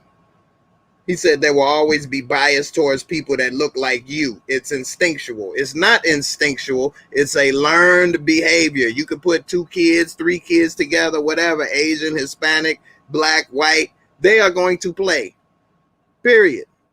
It's not until they are taught to be racist that they will become racist. Children, and it's been shown, this experiment, are not going to not play with another child because of the color of their skin, or treat another child differently because of the color of their skin. That is a learned behavior. Somebody has to teach you that or treat you a certain way for you to feel that way. That's a fact. He says black people are more racist than white people, as I have seen. They just get away with it because they are the minority. Now, I'm done after this, you know, because this is crazy. So he's saying that, first of all, black people cannot be more racist at all. They have no power. Black people can't prevent white people from living in a certain neighborhood. Black people can't, prevent white people from getting a job. Black people can't prevent white people from doing a damn thing. If a black person is upset or saying something about racism, the truth is they probably have been discriminated against. Somebody's probably called them the N-word before. Somebody's probably treated them bad or kept them from a job or did something to them. The truth of the matter is most white people that feel that way, that are racist and feel that way, it's because it's a learned behavior. A black person never beat them up or robbed them or did anything to them, prevented them from getting a job. They may make up that a black person or a Mexican took their job away, but they don't know who that person is or if that's even true. Most of the time, the jobs got sent away corporations or through the government. It's not because a Hispanic person came and took their job or a black person came and took their job. I mean, that is crazy. Most people, white people, have not been discriminated against or had a black person do anything to them. And then those that have, it ain't because they was white. It's because crime is crime is about opportunity and circumstance. So they say black on black crime. That's because they live in the same neighborhood. Just like most white people, you don't say white on white crime, but most people that have that type of crime because they live near the person. You don't drive all the way to the other side of town to rob somebody or do something. Because if you did do that, that means you already had enough money for gas. You could have did something else. Most people don't do that. You end up, you go in somebody's car because you happen to be going by and saw it was open. Or, you break into somebody's house because they in your neighborhood or you seen this or that. You don't go and travel. Black people don't go and travel all the way to a white neighborhood to commit crimes. And vice versa. And Hispanic, you don't say Hispanic on Hispanic crime or Asian on Asian crime. That's not how crime works. That's crazy. Anyway, I'm going to show y'all a little bit of Officer Hatem. That's what I like to call him, Officer Hatem. And y'all can see right quick some of the stuff that this dude says on his channel. He has 1.49 million subscribers. 1.49 million subscribers. That's bad that he's misleading 1.5 million people away. His initial thoughts on George Floyd trial. Y'all don't want to hear that, boy. I'm telling you, it is something else. Here, I'll just go right here to his videos and we can see how he got this right here. He goes off on Black Lives Matter. See, when he says stuff like this, he's not being clear. He's not clarifying it. He should say Black Lives Matter organization. You don't say I'm going off on Black Lives Matter because it don't make no sense. You're not being clear. And people that don't understand that you're talking about the organization and not that you don't believe that a black person life matter. The reason that even is created is because we see time and time again black men and women getting killed that are unarmed as if their life didn't matter, as if they was worthless, like nothing. That's why they say that. Yeah, all life matter, but all life is not treated like it doesn't matter. That's the difference. That white guy that shot up all those Asian women in Atlanta was arrested. He didn't get a knee to the neck until he died. He wasn't, time and time again, we see situations like that where they're arrested, but we see time and time again, Eric Gardner and other people are killed when he got killed for selling loose cigarettes. He was going to put Newport out of business for selling cigarettes, loosies. That's why I Can't Breathe came from. This man, they choked him out for selling loose cigarettes. What? Because he was resisting arrest. So that's the death penalty.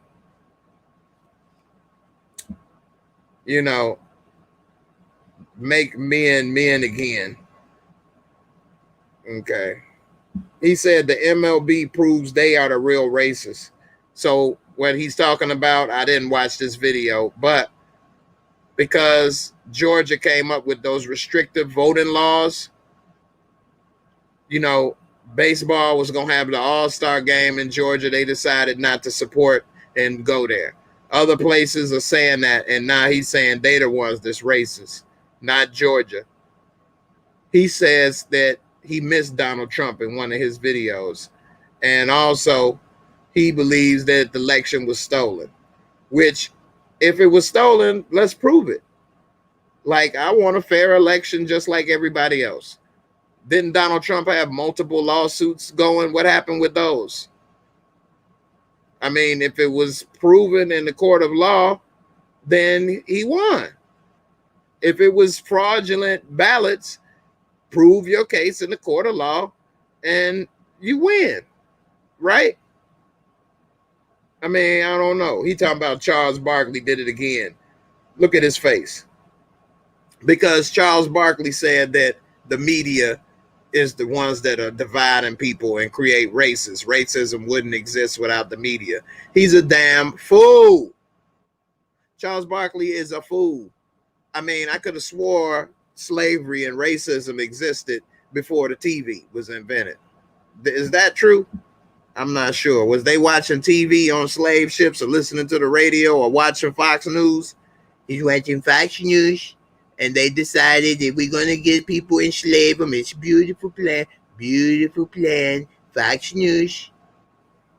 I mean, he sounds stupid. Now Barkley talking about he been rich, he been poor, he been this, he been that. Like, you was a professional athlete all your life. Like, you was in high school. Yeah, you may have been poor, but I went to high school and I wasn't in a rich school. And the athletes got preferential treatment all the time. Whether it's free food, getting this, getting that, getting money from the anything. They look out for the star athletes, period. He said, how I became conservative, turning point speech. Man, let's see. I want to show y'all something right quick that he said. And then, I'm about to get on out of here. He's saying Nike files lawsuit over Lil Nas X infamous shoe. How he found God. I can't believe I cried on YouTube. Candace Owens' new show featuring Officer Tatum. So, this stuff will get you money. You can sell your soul. And he may believe in this stuff. I don't know. Yeah, this Lil Nas X video is something else. I'll give him that. That is some devil worship. So every now and then, if you say some stuff that may be true, but you got a bunch of other stuff mixed in, you're leading people astray. Cardi B wishes she was Candace Owens. Really? They are taking over our country. Get ready. Look at this dude. Man, let's see. Biden admits Kamala Harris is the president. He said Derek Chauvin and George Floyd were both idiots. They both were idiots. Men need to stop being soft. I didn't see this video, but men do need to stop being soft. And women need to stop trying to be so hard. But anyway, babies are racist. I don't know, but he got a question mark, which I don't, like I said, believe babies are racist. Racism is a learned behavior. He will always defend police. See, he used to be a cop, a patrolman, from what I know, for a few years. And this is the problem. You don't always defend police. When police are wrong and doing the wrong thing, you do not stand by that with the blue wall and support that, because that makes people distrust all police. If people would stand up and separate the good from the bad, then it wouldn't be the problem we have. You need to look up and Google the origin of police. It goes back to slave catching. Look it up. That's where it comes. Look at this. I miss Trump. I really miss President Donald Trump. 77,000 people watch this garbage. Texas ended the mask mandate, and he's happy. No more masks. You can still get sick, bro. Anyway, I wouldn't suggest y'all watch some of this stuff, but if you do, you know, go through at your own risk. Because, you know, this dude got some stuff that is blow your mind. The fake news is beautiful, beautiful Fox News. Hey, Officer Tatum, good cop, really good cop. He doesn't mind hating on his own kind. It's beautiful, very beautiful. I like it. We build a wall, put the wall up. The wall is good. Wall is good. People can't walk through walls. It's been proven. I'm smart. You can't walk through walls. You can go up, you can go down, you can go all around. You can't go through it. It's a beautiful wall. It's the most beautiful. Trust me. It's not fake news. Anyway, I think so. He attracts evil people, and he is evil. People think because they have a crowd, they are successful. It's a cult. That's a great point. And he has 1.5 million people following that garbage. And see, because I say that, they'll say I sound like a hater. I ain't hating on him. The truth is the truth. If I was hating on him, I'd be like, I should have this much. I should have whatever. I need to be like, hey, look, I can stay with what I'm doing, have the people I have or whatever, and we can keep it moving, man. I just wish more people would wake up. I feel bad for those people getting led astray. You know, when you have that big of an audience, you definitely have a responsibility. I mean, not that he's a preacher or anything, but when you are influence of a person, a group of people that large, and you're leading them astray with half truths and whole lies, you know, that's going to be on your soul. That's going to be on your soul, man. Now, I don't know whether he want to believe it. I don't believe it. The only thing I know is I sold out. That's it. Fake news. Fake news. I'm going to live forever. Fake news. There's no soul. No soul. Anyway, that Little Nas X video is demonic. So sometimes you say certain things that's true, but you mix it in with a bunch of garbage, and it's just really hard for certain people to discern from the wheat and the tares, you know. So anyway, wall is good. Wall is good. Can't go through it. You may go up, you may go down. You can't go all around. This is going to be long, beautiful wall. Beautiful wall. Yes. I saw it. It was wall. It was thick. And it was big. That's what she said.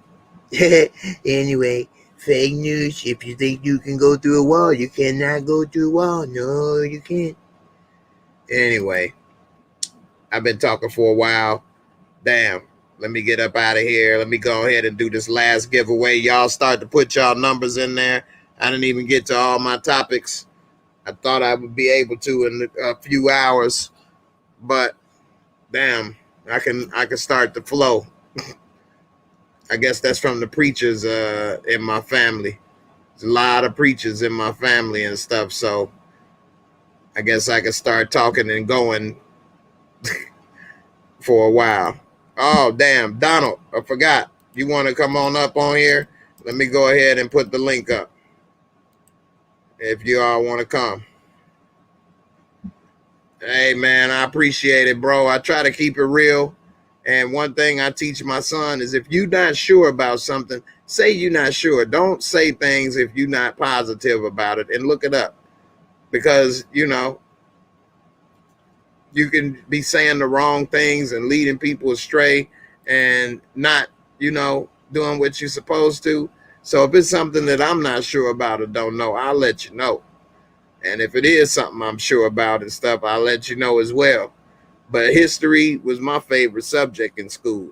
And because of the school I went to, like all the teachers I had, which I didn't know this was rare, were black women. And they were all, I had one white lady as a teacher. Not to say this is wrong or right. I didn't know this was rare. I thought this was how school was. They were all 50 and older, 50, 60 years old. I didn't have young teachers like people have today. You know, all my teachers was old school and 50, 60 years old. When I was in school, they lived through the civil rights era and all this stuff. They taught us all this stuff. Eyes on the prize, Black History Month, all of this stuff. So, you know, I don't know. I didn't know that was not the case in the experience for everybody else. The stuff that we learned in Black History Month was deep. When I was in high school, it was a TV show called Know Your Heritage. They would come on in Black History Month every year. And it would be different high schools that would appear on the show. And they would be like a game show where we would have to answer Black history questions. I was on that show my freshman year with my high school. We made it to the third round. But it was good. We had to study Black history and different things, and we got on there, and you know, we tried to win, but you know, Black history was taken serious in Chicago, and especially when I was in school, and people learned a lot of stuff, and I didn't know that that was different. Like when I'm here in Indianapolis and I talk to people, they don't know nothing about Black history. Not, I mean, really hardly anything. Like they don't know who Dr. Charles Drew is or Garrett Morgan, you know, or a lot of different things. They don't know who these people are. You know, Paul R. Williams.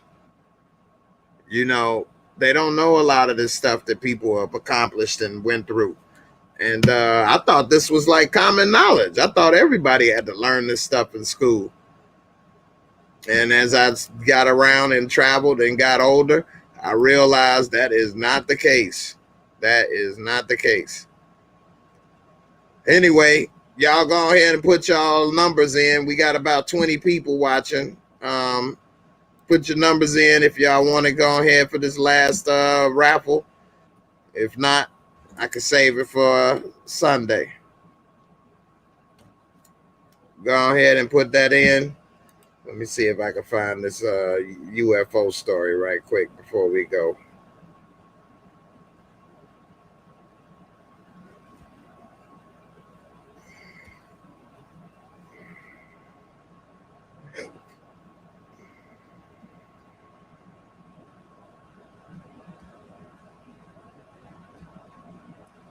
I don't see anybody putting any numbers in. I guess nobody want to participate.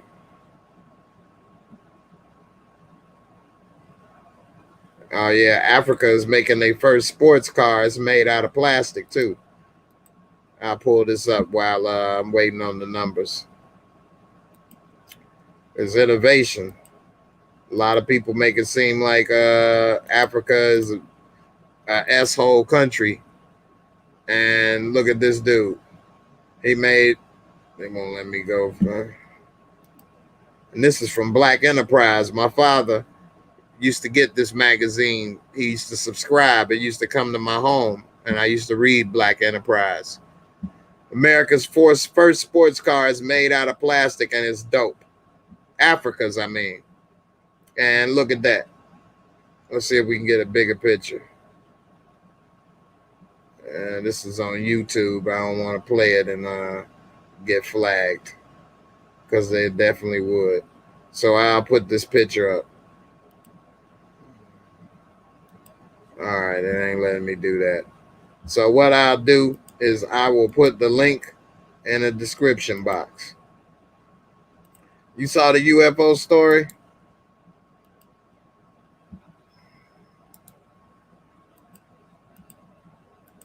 Here's the link. So far, we only have what 4 people gonna participate. I guess I talked so long, everybody gave up, huh? That means it's only 4 people. You guys got a 1 in 4 chance of winning. Oh damn! I forgot about the baby born with 3 dinglings. Let me go ahead and cover that right quick. I'm gonna give y'all a little more time to put in the numbers if you want. Let's see what's up with Dingleberry. Baby born with 3 penises make medical history, and that's a white baby. But the truth be told, this happens in Iraq. But they showed a little white baby, and then people act as if racism doesn't exist. Why did they show a white baby of all babies to represent an Iraqi baby? An Iraqi boy, no doubt, etched his name. And here's the thing: I don't care about race, but it's obvious somebody does. Why did they do that? Why would they do that? Like, it doesn't matter, but why would you do that? That shows that it does matter to somebody. They want people to know or think that this baby got the 3 wee-wees. Wee-wee. Pull out that wee-wee. An Iraqi boy, no doubt, etched his name into the Phallic Hall of Fame after he was born with a whopping trio of penises. To the best of our knowledge, this is the first reported case with 3 penises, or triphalia, wrote Dr. Shakir Salim Jabali. And it says the baby boy occurred from Dohuk, was originally brought to the hospital by his parents when he was 3 months old due to swelling in his scrotum. However, when he arrived, doctors observed that he had some extras: 1 2-centimeter, 0.8 inch member sprouting near the root of his primary penis, and another 1 centimeter long schlong. He had a 1 centimeter long schlong. Call me long schlong, baby. It was situated under his sack. So he got like a tripod. He could just have a threesome whenever he want, all by himself. The Hydra-esque anomaly was particularly mysterious as the child hadn't been exposed to drugs in the womb and didn't have a family history of genetic aberrations. It seems that the boy's potential future as the world's first 3-pronged porn star was nipped in the bud. Since 3 Willie's additional phalluses didn't have urethras, the tube that urine passed through, doctors decided to surgically remove those 2. Would you all let the doctors cut off your baby's extra 2 wee-wee? would y'all let the doctor cut off the wee-wee? Let me know. I would. I wouldn't want him to grow up with 3 wee-wee. Wee-wee. He gonna scare his girlfriend away. Here's the last story I'm about to cover before we get out of here. Y'all put in y'all numbers. I'm about to get to it. I'm going to cover this in a minute or two. So, the nightly news, NBC nightly news, catches a UFO on camera during a story about the Navajo Indians. Let's see. I hope I don't get flagged. Let's see. That's why y'all got to watch live. I'll put the link in the description box. I mean, in the thing. Let's see how I can make that screen. Let's see.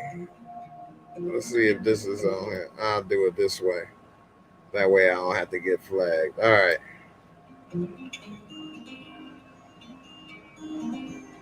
Look at that right there.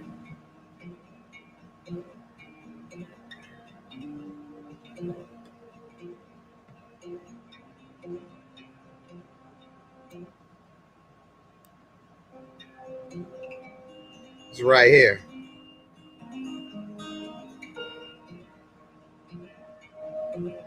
That dude looked like a flying saucer, this shaped object.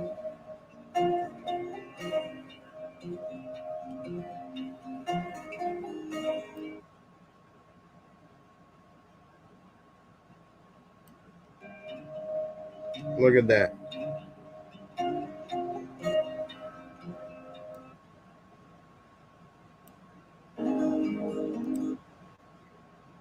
Damn.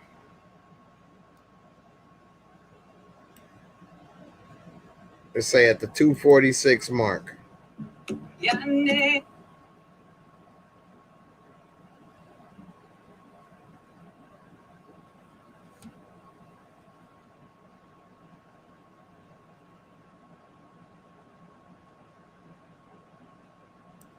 Oh, no. There it go. He got to do the hula hoop. That's where they stole the hula hoop from. Then give him no royalties. All right. You say that boy don't need that type of attention. Yeah, if it's not functional. Why did they not send a jet to follow it?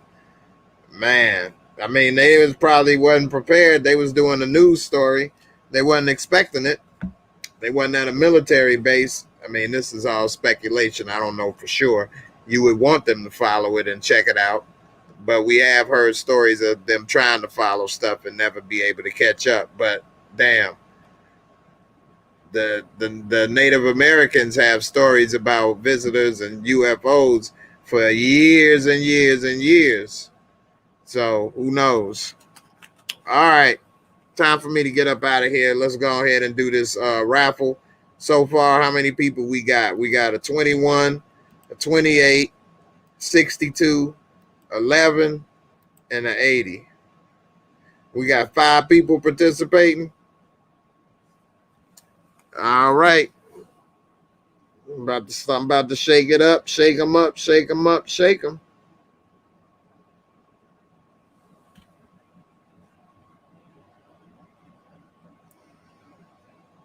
All right.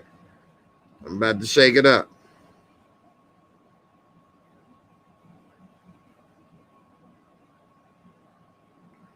Up 36. Let's see who won. We got a 21, 28 for distro, 62, 11, and 80. It looked like distro won this one right here. Distro, congrats, man.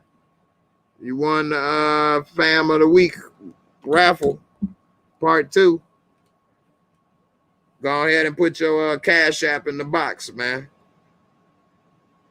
And, you know, congrats.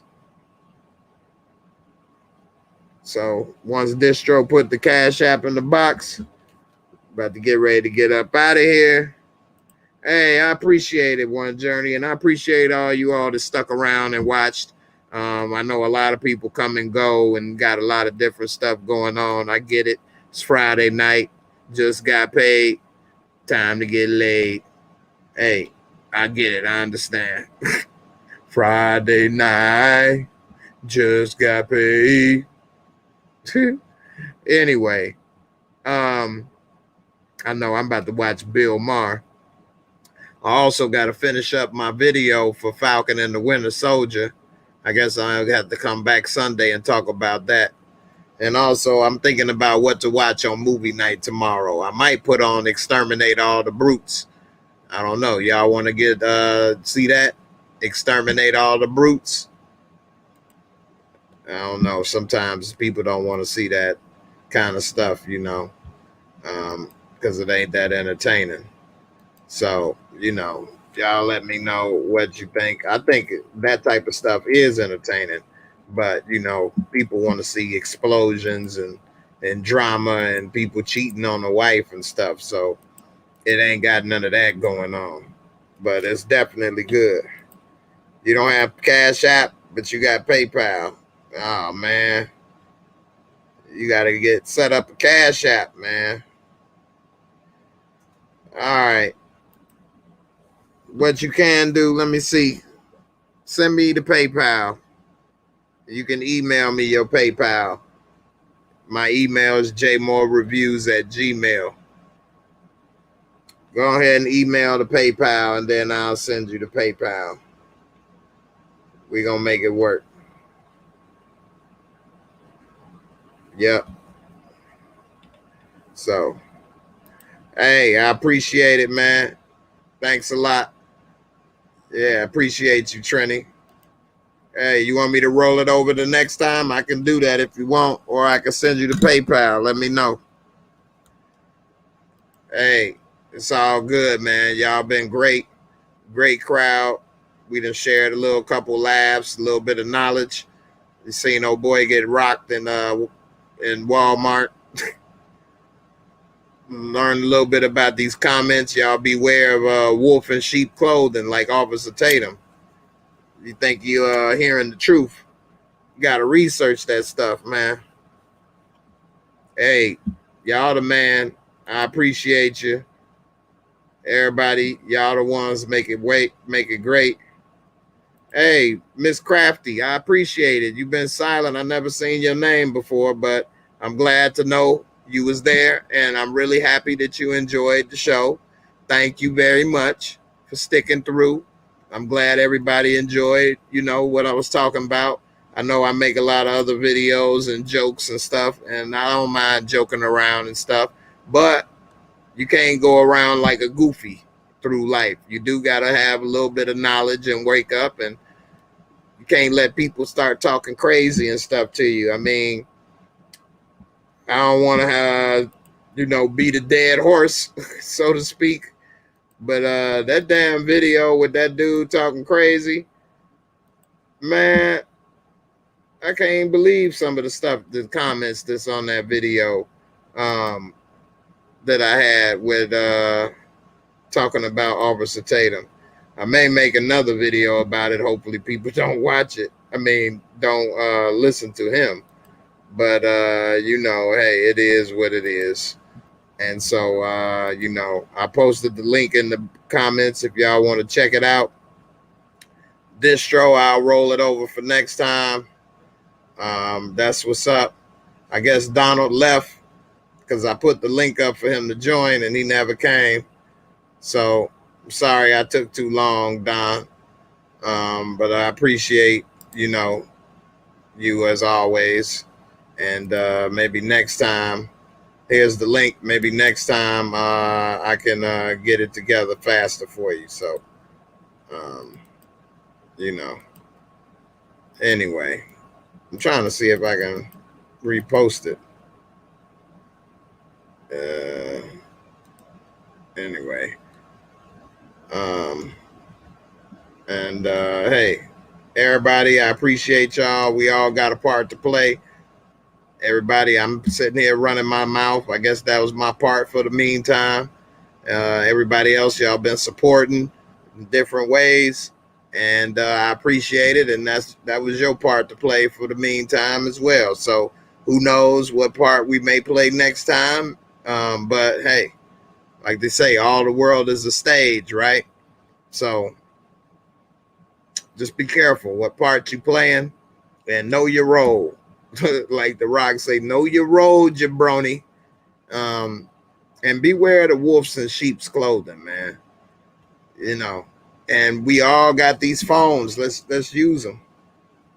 We can find out information real quick at the touch of a button, palm of our hand. So, we got to do it. Oh yeah, his homes still. Oh shoot, his homes barely come on the market because they dope. But you need to be a millionaire.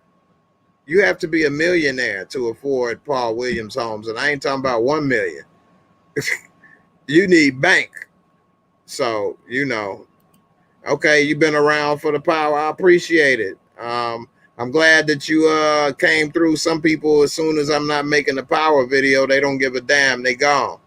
And I got some people that stay and support and be around.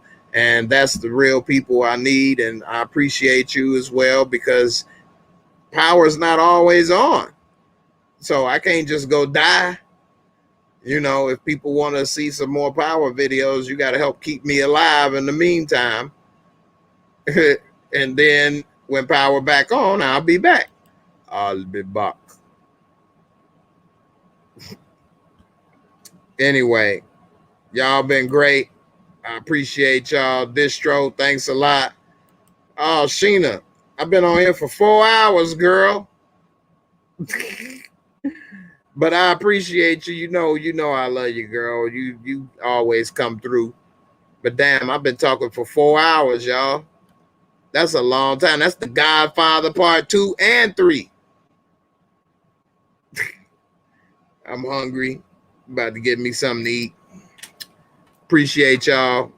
Y'all been great. I had a lot to fuss about. I should have split it up.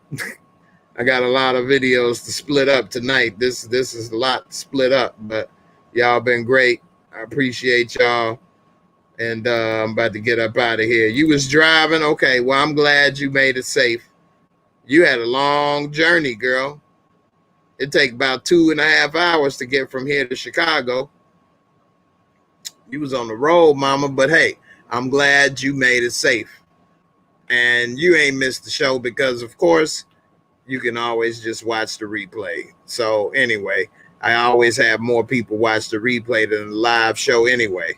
So it's all good, Sheena. You know we love you, got your back. You take care of your little ones. And, I'll be back Sunday.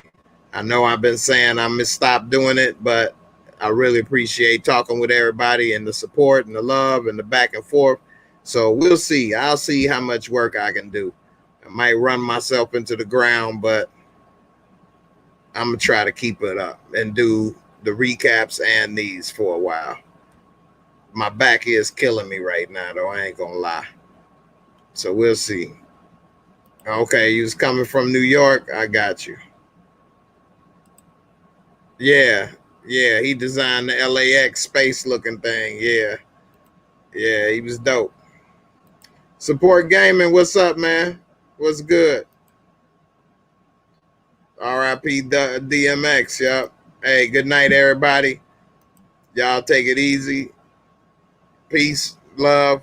I'll see y'all Sunday.